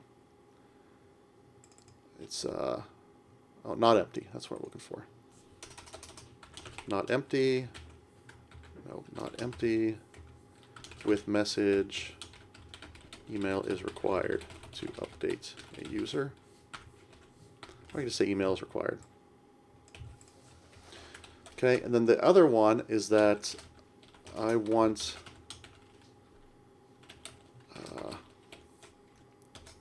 must at least must have at least one change.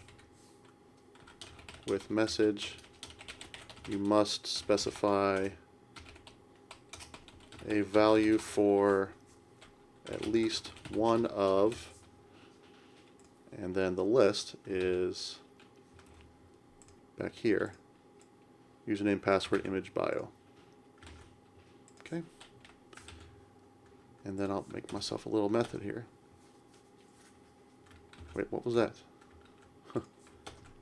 Create method. Oh, sure. Okay. So then basically I want to say at least one of those has got to be set. So is at least one set false. So we can say if model dot user dot password string dot is null or empty.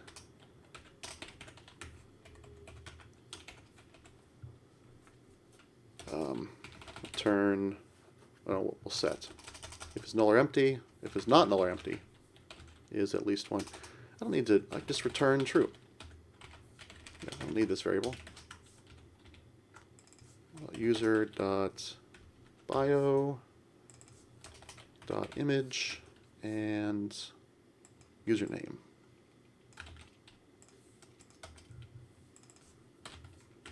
Okay, return false otherwise. So at least one of those things are changed. And I only just realized now that this has to be the same validation for registration as it does for changing it, right? Otherwise you could just register, pass the validation, and go back in and change it to something that doesn't pass validation. So I need to reuse that. The question is, how do I reuse that? Do I just repeat it here, or do I refactor it in some way? All right, so if we go back to registration validator, all this stuff, email I don't have to worry about because that's not going to, that's immutable, but password and username, those things have to pass the same validation. So I could just copy and paste these. Is there any way I could extract these into some common? Let's see if GitHub can help us with this. GitHub Copilot. So, is there a way to reuse? Oh, yeah, I'll say there definitely is. But what is? How can I reuse rules between multiple Fluent validator classes? Let's see what it has to say. It might have something built in for this. I don't know. GitHub Copilot's really thinking about it. So rule 4, it just returns I don't know. I could just extract this, right, into a static method or something. All right, let's see what this has to say. You stumped it. Yeah, right. Okay, in order to reuse rules between multiple Fluent Data classes, you can create a base class that contains the shared rules and have the other classes inherit from it. Okay, I was thinking about that. Base validator. In this case, the models have to inherit from the same thing, right? Or no?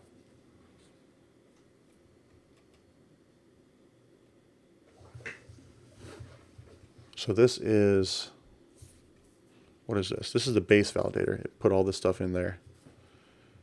And then,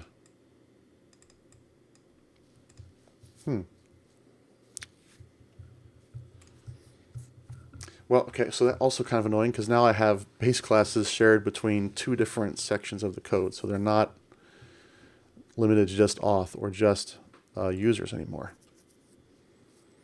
Which is another reason why I should move this back with the auth. Maybe I need to combine auth and users and just be done with it. This all needs to go into auth or call something else like users. I probably need to have bio and image validation too, but those are not part of registration. That's only part of update.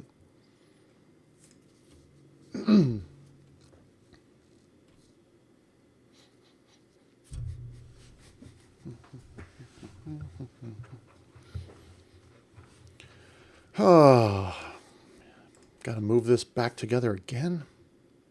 Every time I try to create a separate section, it needs to all go back into auth. All right, let's look at this again, this base class.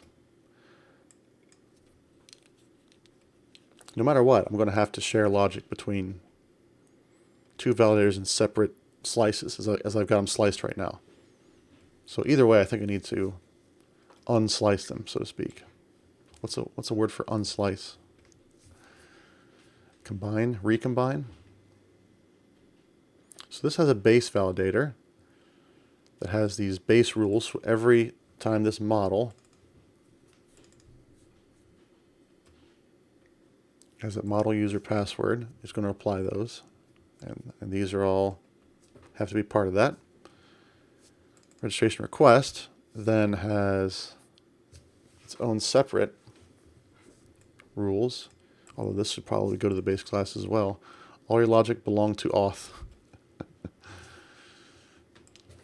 That's right. Not already exist. This probably goes in the base class too, frankly. Gosh, okay. All right, I have to do it. Have to do it.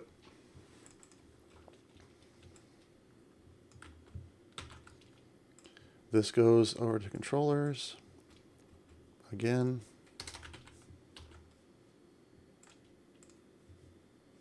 Users controller goes away. Handlers, go over to here. Yes, adjust namespaces. And view models, go over here. Yes, adjust namespaces. So that goes away. Maybe I just rename this to users controller, or users, I guess. And rename this to users controller. This is all users related stuff. Then I got to rename all the namespaces. Let's see. Refactor, adjust namespaces. Yep, this will be a big old diff when I go to commit this, but I think it's the way I'm supposed to go. All right. Update user request validator. Okay, so this needs to be, what did the GitHub say? The abstract? Yeah, like so.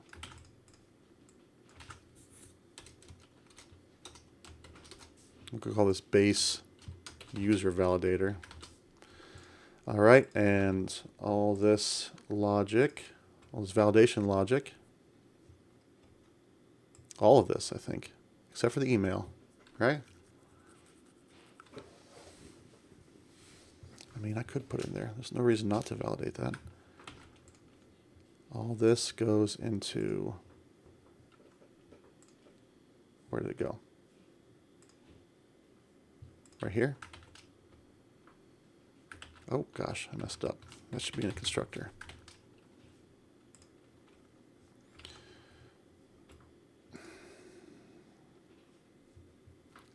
Come on, Visual Studio. Let's go. Wake up, wake up. Hello, come on.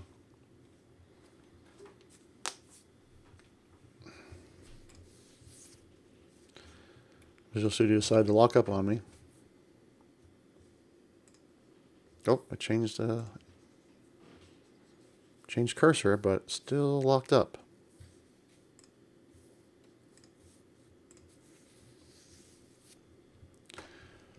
Okay, there we go. Okay. So all that goes away, right? Yeah, I think so. This is going to do update what do they call it? Base user validator?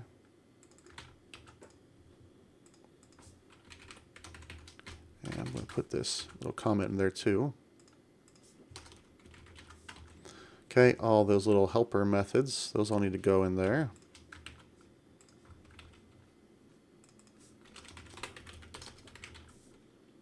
Oh, gosh. Yeah, go right there. What's the problem here? Yep.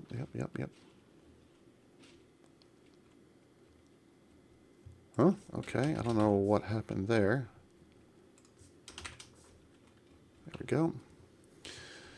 Okay, this needs to be constructor. Hopefully that'll work. Gosh. Was it conduit, users, collection provider? Yeah.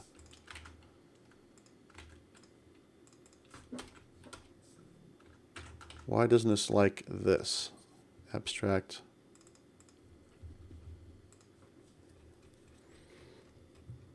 Rule 4x, abstract T.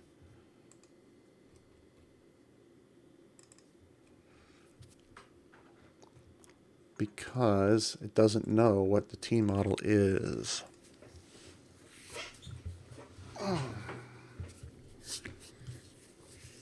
So the classes have to have the same structure as well, right?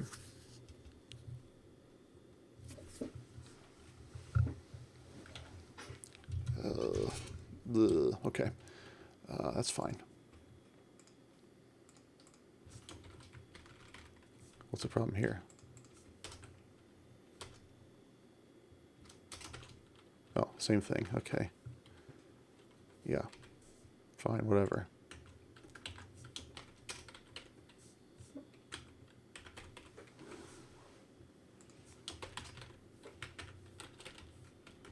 Okay. But this registration request, this needs to have a base class as well of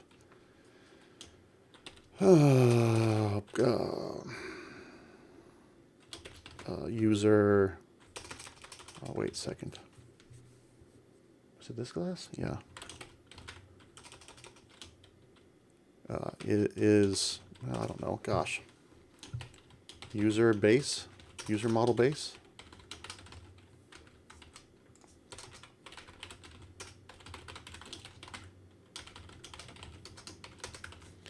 And these have two different models in there, so that's going to be a problem.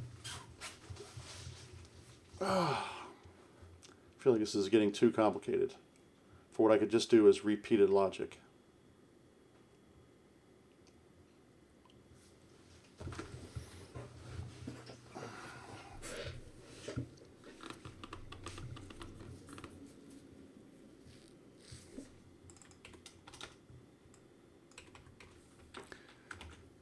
Okay. Let's forget this base validator for now.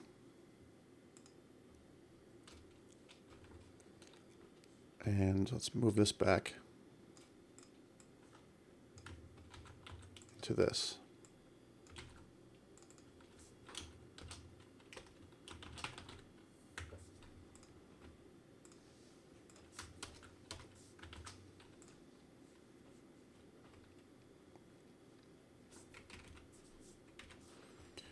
Putting everything back.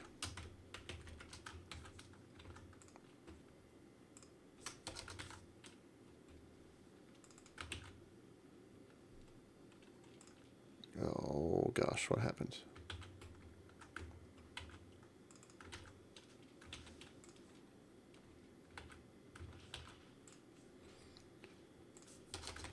These copy and paste gymnastics. Okay. Get rid of this abstract class. Okay.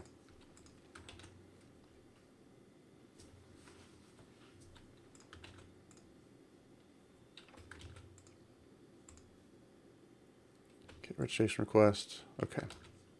So I've got these two things. I've got update user request and registration request.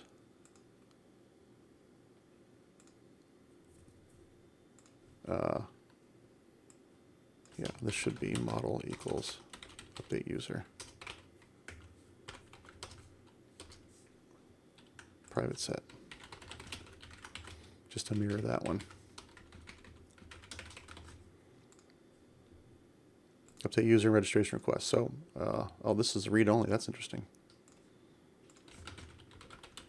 Is this public or private? I don't know why I did that.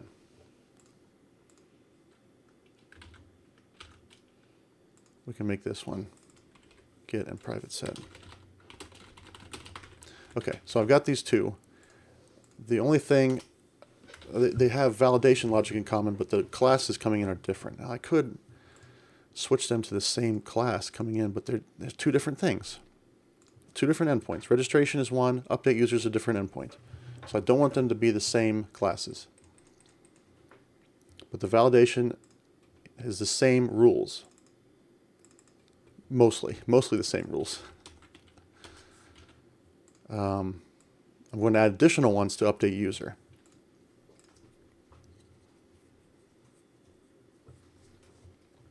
So I wonder what happens if I extract this.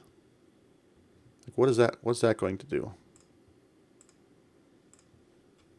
Extract method, sure. Yeah, just new method, whatever.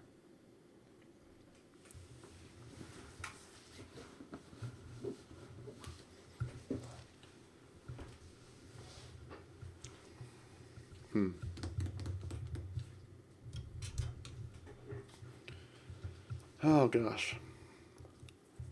I'm torn. I'm really torn here because it's going to be so much quicker to just copy and paste a lot of this validation code and not having to deal with a bunch of inheritance and hierarchy. But if I need to change validation down the road, it's going to be more painful to have to remember to change it in two places here and potentially more in the future. Probably not. Well, in this, if we're following this spec, I don't think I'm going to use that again. This is the only other place you can change a user. But still, if there's something I forgot or need to change, like maybe password logic needs to be stronger or different, I can change it in two places.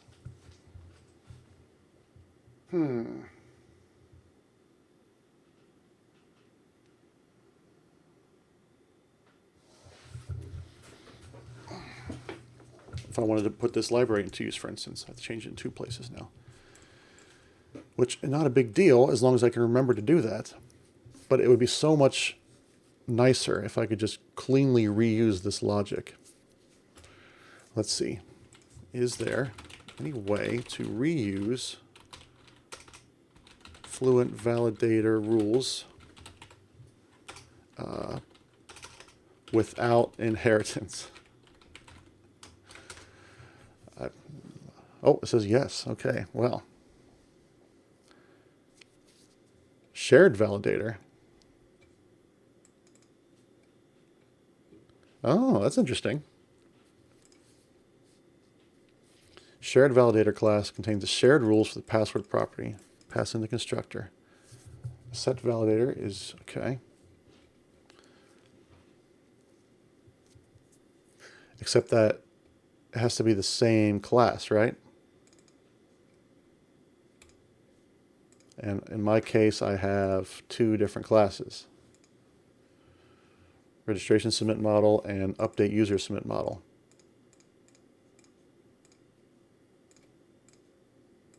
Okay, let's try another one since GitHub has been very helpful.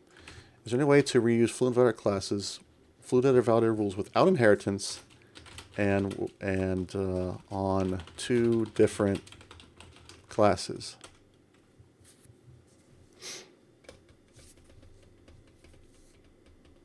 I can't think of a way I would implement this.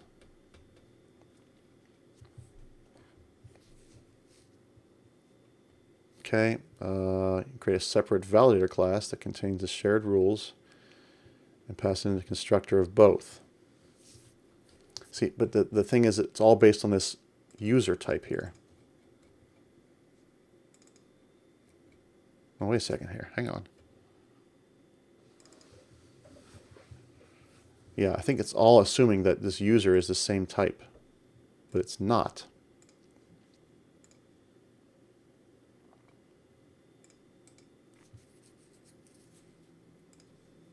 Right? Registration user submit model. And then on this one,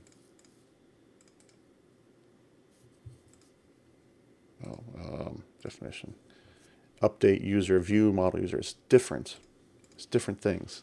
So I could use a shared validator if I set some inheritance between those two.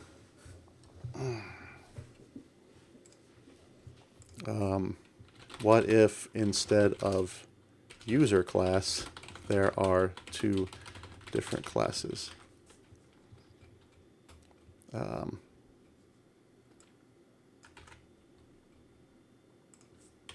As referenced in, there are two different classes. Let's see what it says to that. Again, I can't think of a way to do it because we're passing in expressions, and those expressions all have to be on the same class.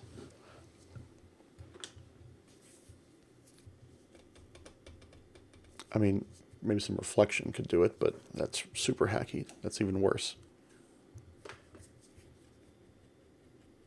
Did it give me an answer? Okay. Shared validator. Okay, this has type T, right? Shared validator user, another class. So I can have two shared validators, but they're on the same. How's that going to work, though? How's it going to know what the type is? I don't think that's going to work. I think it's hallucinating.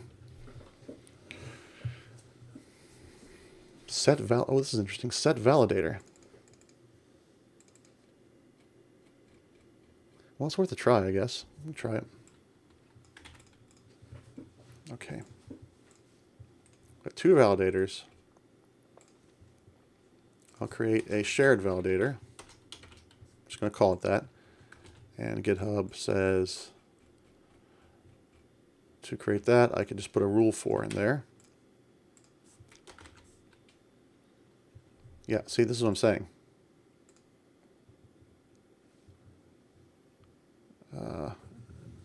Doesn't know what this type is, so it's not going to work. Am I missing something here? Shared validator, yeah. So abstract validator of T is something I could use, but yeah, if I put a T on there, it doesn't know what the heck the type is. Tuple must contain two elements. What? Invalid token.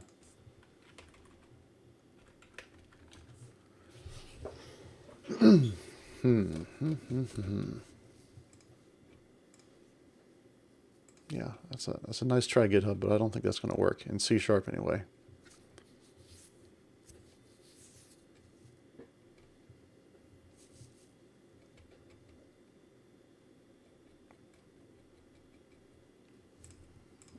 What's the error message? Let's see.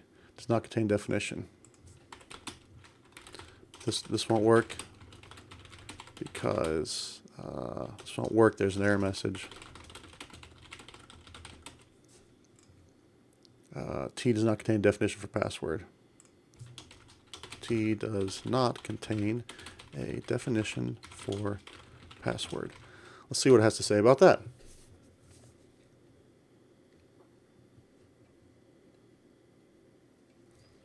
Resolve this issue. You can replace the line of code with the correct property, which should belong to the type that's currently passed. But you can't do that at compile time. It does not work.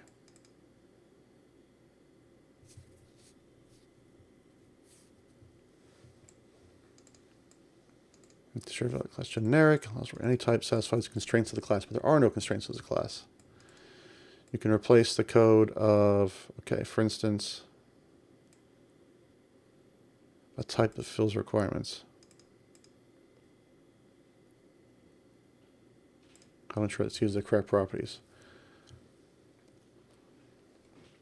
Where T is my class. Okay, see, that's exactly what we're just going in circles here.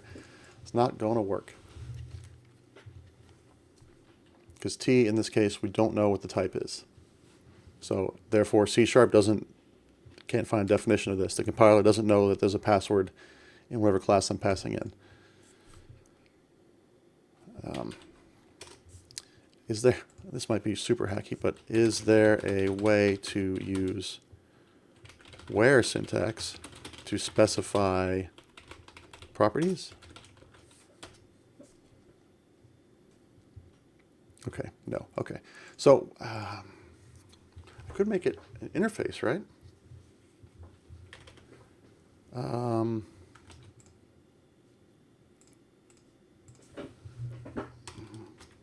Something like this, public interface has user properties for validation. I has use properties for validation. And then I could say public string password. This might be better than base classes, in fact. Yeah, let's just start with password. Okay. And then if I go to this model, registration request. Registration request, please. And then registration submit model. Registration submit model, please. Something like that. It's awfully deep in there, but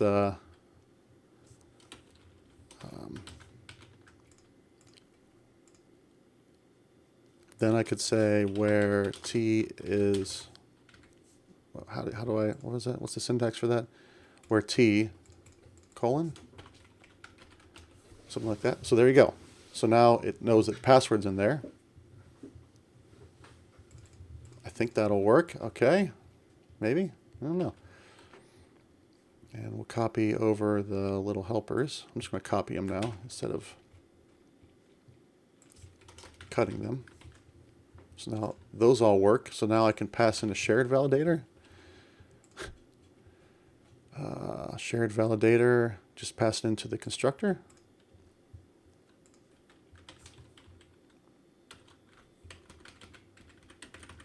Of, what is it? Registration request? No. Because it's not, it's on the nested class.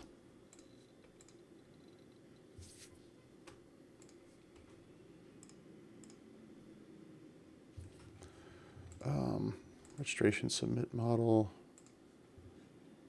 Registration user submit model.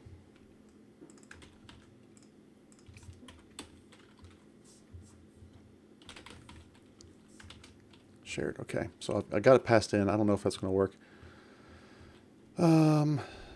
And then x.model. Okay, so rule for, so instead of this password stuff, I could say rule for x.model.user shared. Because that implements the interface, right? And so then I could comment that out. This is going to shoot my unit tests.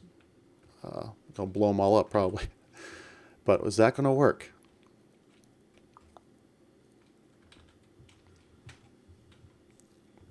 So if I compile, this is going to give me some unit tests. They're not compiling, right? Yeah.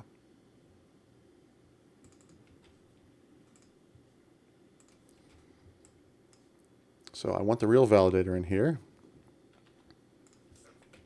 I can say new shared validator. Like that. Oh, that should work. Okay. So is this test going to pass? Is this a unit test? This is integration test for one.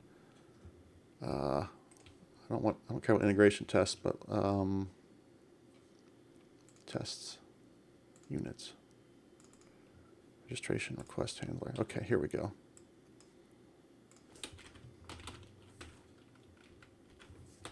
Is this mocked here? Oh, yeah, that's fine. That's fine to mock that. Okay. All right, let's see if any of this works. Okay, well, that seems to work. Great.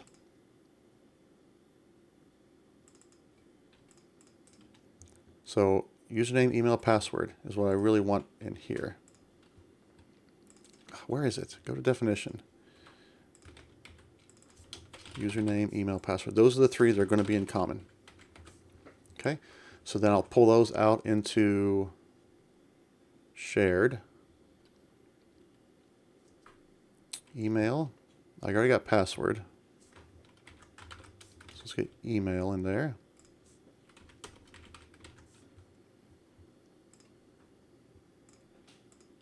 Come on. Oh, Visual Studio. Locking up again.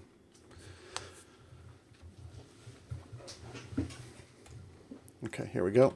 Email. Okay. bval email address. Need to copy that over.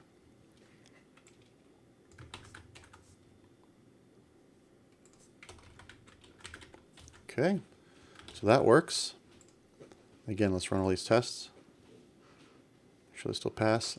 Hopefully that's the case. All right. And, oh yeah, I need to set.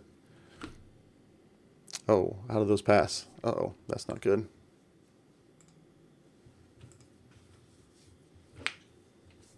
That's not supposed to happen because I didn't copy that over. Oh, wait. Oh, yeah, I did. It's applying all of them right here. So I have, yeah, all the, so, wow, okay. That's nice. All right, so username as well.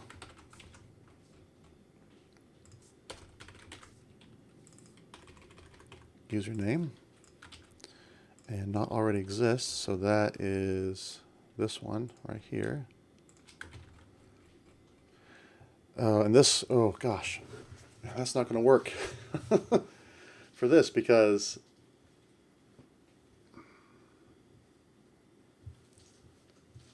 okay. So that might need to stay in its own. Because this, when we're creating it, we have to make sure it's not in there already. But if we are updating it, it's definitely going to be there already. So I can't remove that validation. So this needs to stay for username when it comes to request validation.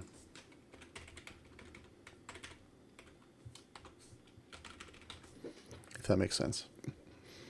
And needs to go when we're talking shared validator. Because I'm going to use this for updating user. And this is always going to fail when we're updating user. So can't have that in there. Okay, run test again. Oh no.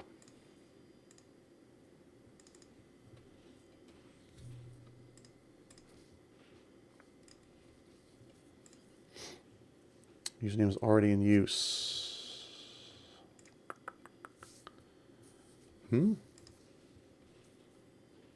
Oh, this is probably an ordering thing again with what is it?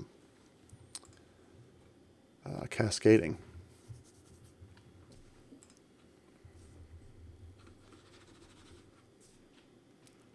Oh, wait, nope. That needs to go. Yeah, this is my mistake. That needs to be, because, yeah. Okay, try her again. Run all.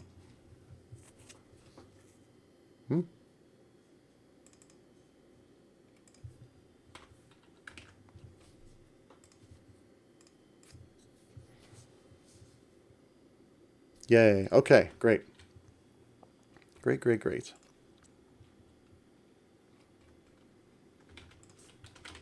So this is all, I'm sharing this whole bunch between those two. So basically, it's running all the shared ones, and then I can add in my own custom ones on a per request basis. So this not already just needs to stay in here. These can all go, because those are all being used by the shared validation.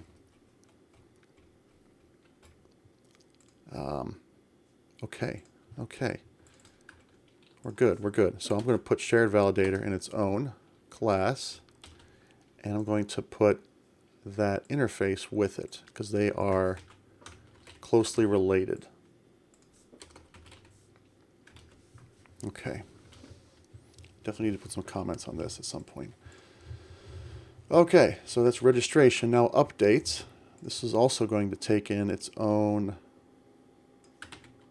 It's also going to take in shared, but I'm going to use update user submit model this time, which is not going to work because I haven't put the interface on there yet. Come on, go to definition. Yes, so that's going to be, what did I call it? I has user properties validation. Okay, which image and bio are not included in there. They're not shared, so that should be fine. Why doesn't it like this? Update user submit model. Worked fine with over here, right? Registration user submit model. Oh, it's not that. It's update user view model user. Okay. That's the one that's shared. Okay. Great. And okay, and at that point, I can reuse this sharing stuff here.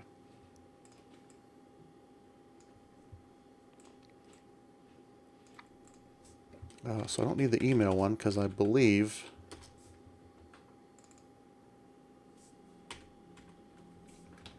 that is already in the shared, right? Where's the shared? I need to rename this to something besides shared validator, but this is already going to check to see it must not be empty, must be valid, which is fine. This is a new rule specifically for this. It's got to be at least one of those. It also has to pass all these validations. So password. Nope, this one can't be shared. This one can't be shared. Because it's allowed to be empty if you're if you are updating.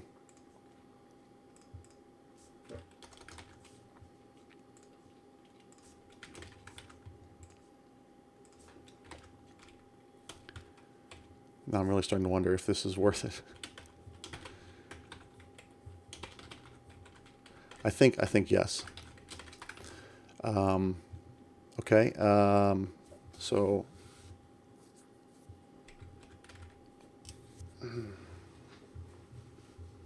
these are all going to only apply if the password is set, right?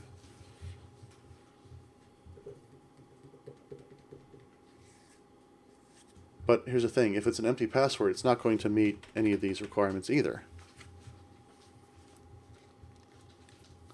So I only want this to apply if there is something set for password. Is there a conditional?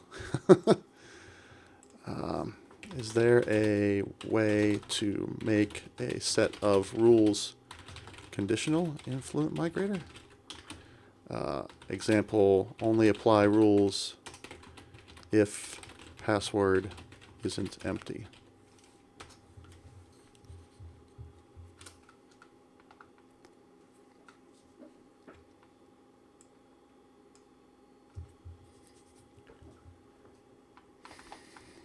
Custom. What's this context add failure? Only validate password if password is not empty.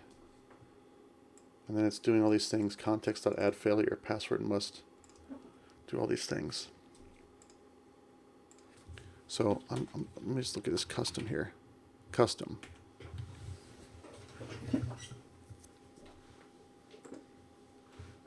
Value context. Value context. All right. If string dot is null or, well, if not string dot is null or empty,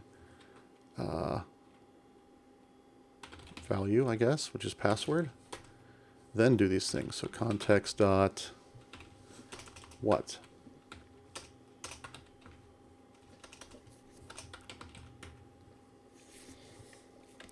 I don't think that makes sense. But there's no actual rules in here. So so how do I apply validation rules within custom?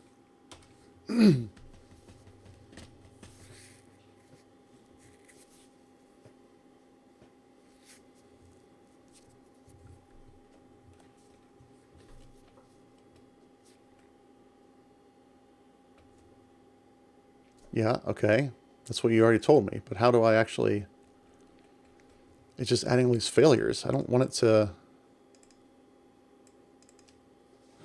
But there's nothing like rule 4 in here. What is going on? All right, I think I might have to check the Fluent validation documentation. Including rules. Let's see.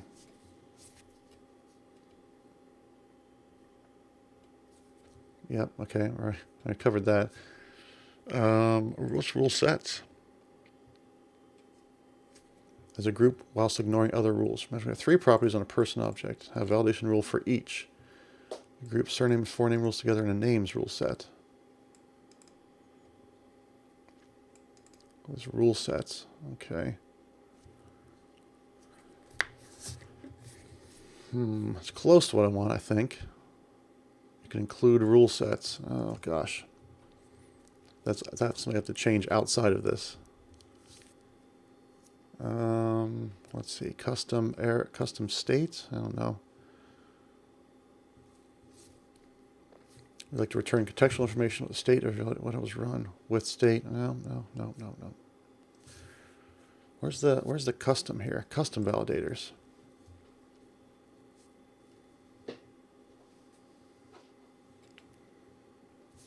Writing a custom validator. Rule for pets. Okay. I have to put the logic in there myself.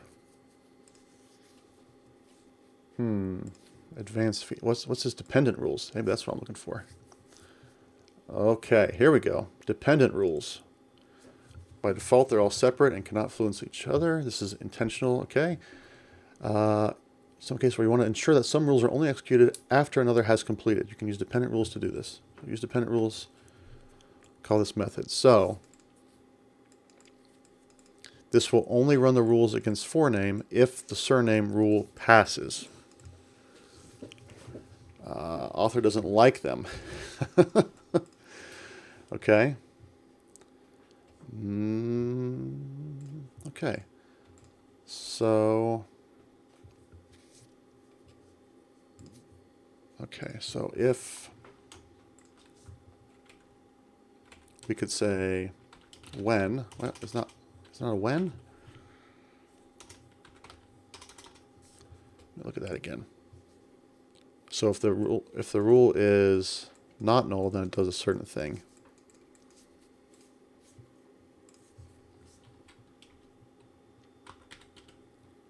Must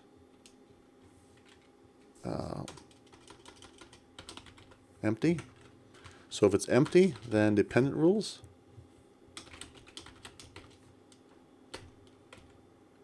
Well, let's see.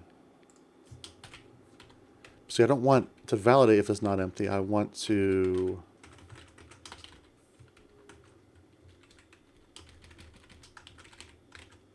I don't think this is right.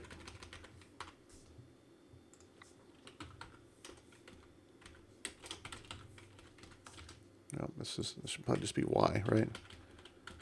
I assume it password's coming in there. No, no. Okay. Dependent rules.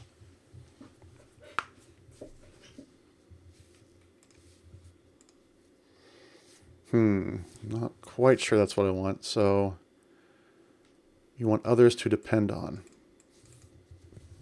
But I want this to handle the case where it's either where it's empty or it's not empty. I want it to handle both. No, I only want this to handle the ones when it's not empty. But I want it to pass. Does this make any sense at all?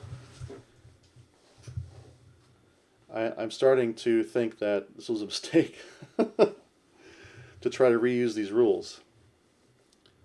Because in one case, empty is invalid. In the other case, empty is not invalid. So it's really a separate set of rules.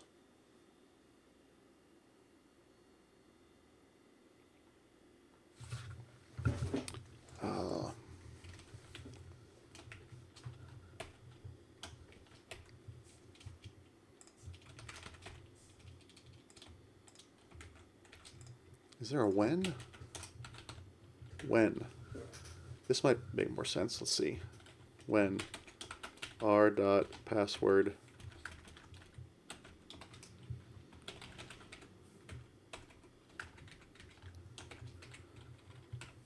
okay, that might work. So this will only apply these rules if the password isn't empty.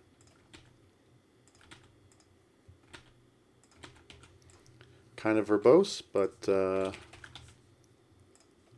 I think that accomplishes what I want to accomplish.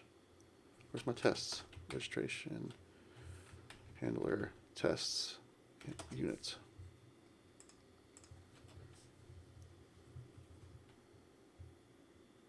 Okay, well, I think that's what I want. All right. Okay. So this will allow user password to be blank. If I want password to not be blank, I have to say that in the non-shared rules. Password must not be empty. All right. So, for instance, if I comment this out, my test will fail. Right? Yes. Okay. Okay. So definitely some comments are needed here, but let's make sure everything's working first. So email address is always required for registration or for updating. Username, also do the same thing here. Registration validator.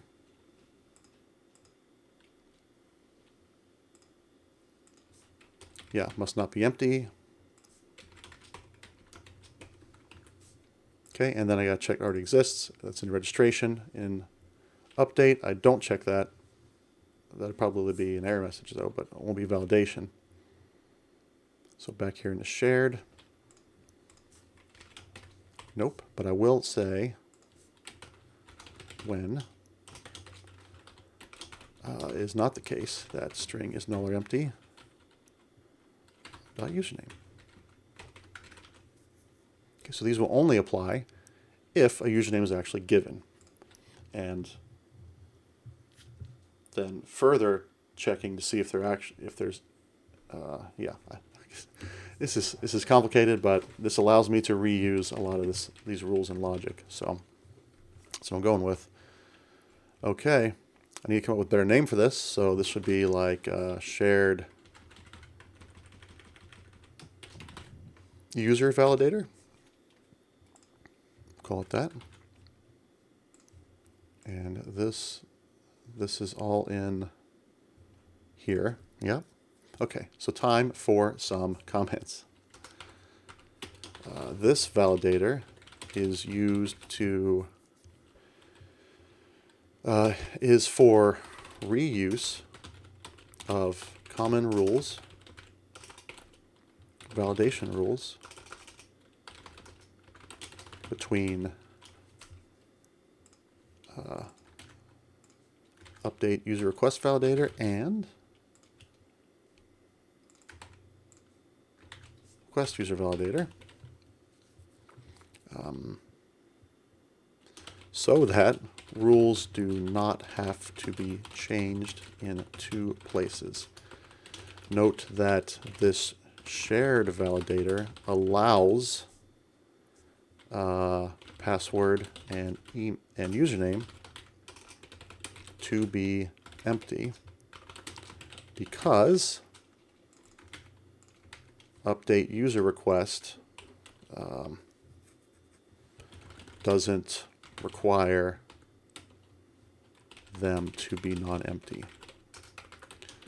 So therefore, registration request validator needs to check for non-empty because they are all required there. Okay, hopefully that helps. And this interface is used to apply shared rules between different edit view models. Okay, for password, username, and email. Okay, anything else beyond that has to be validated in the specific one, the non-shared one. Okay. Okay. So where were we? Update user request model. So has to have at least one of those. All right. Okay. And then we can have a rule for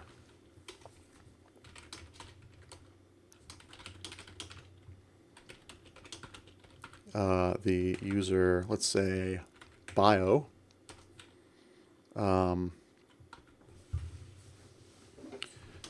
Maximum length, and for a biography, I don't know, what's the maximum biography for like a Twitter account? What's the maximum length for a Twitter bio? We'll just go with Twitter. Twitter's bio limit is 160, so we'll make it 500. But only when we're only going to validate that when the r.user.bio it's not the case that is no longer empty the bio. And I'll have a message that says bio is limited to 500 characters. Okay. And we can have a rule for .user.image. And that has to be a URL. Is there a validator for that? Is there a built-in Fluent validator rule for URLs / URIs?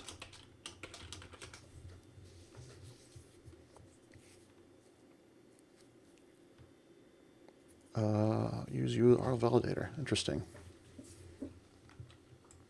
Set validator. What's that all about? What's URL validator? It doesn't exist. You're making stuff up, Copilot.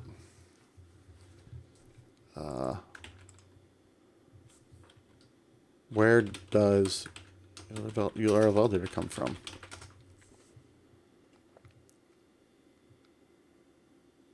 I don't think so. There, it doesn't exist. Okay, let's go back to this and let's see if there's anything in here about URL validation. Nope. Built-in validators. Anything for URL? Anything for URI? Nope. Okay. I'm going to tell GitHub I don't think that exists. URL validator does not appear to be part of Fluent Validator. You are correct. Okay, so this is giving me a little example here. So I basically have to write my own, so that's fine. This set validator is interesting, but it must be a valid URL with message image URL must be valid. So I'll create a little method here. Yep. Okay, and the code that it's using for that is this URI stuff. Try create. So this will be URL.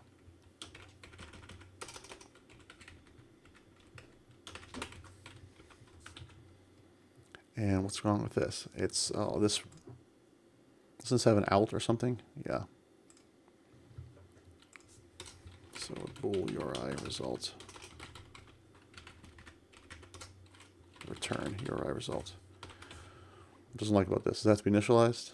Never used. What are you talking about? It's used right there. Oh, it's not a bool.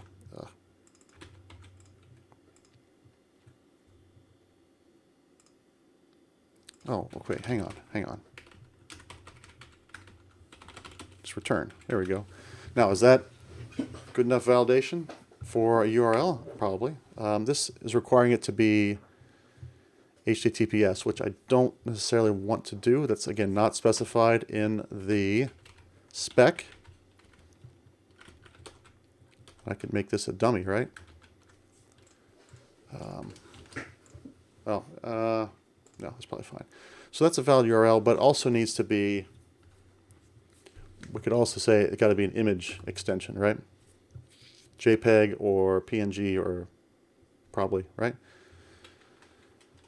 And again, this only needs to happen when the user image, when it is not null or empty. Okay, and we could say must be a valid image URL. Again, same when.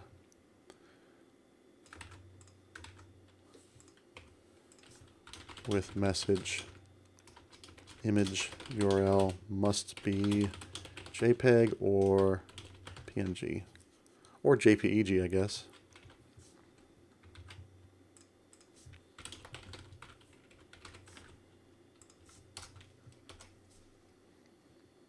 So we can assume this is a valid URL at this point, right? Maybe we can't. I don't know. Let's see.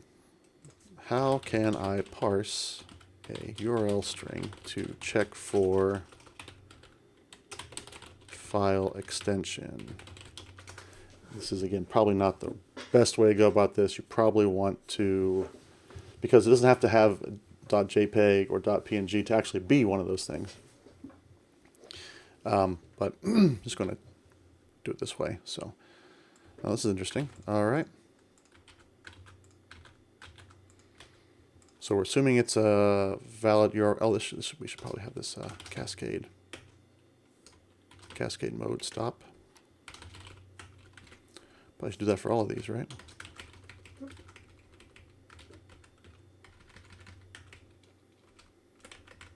And that does already, shared one already has cascade stop on, right? Yep, okay. Because there's no sense continuing here. If it's not a valid URL, there's no way it's a valid URL image extension, right? So let's go with that. File name, extension. So it just uses path. That works with URIs. That's cool. Okay. So if it's any of those, that's fine. If it's not any of those, turn false. And I'm wondering if I could just do like a 2 lower on this, because it could be some mixed case or something crazy. So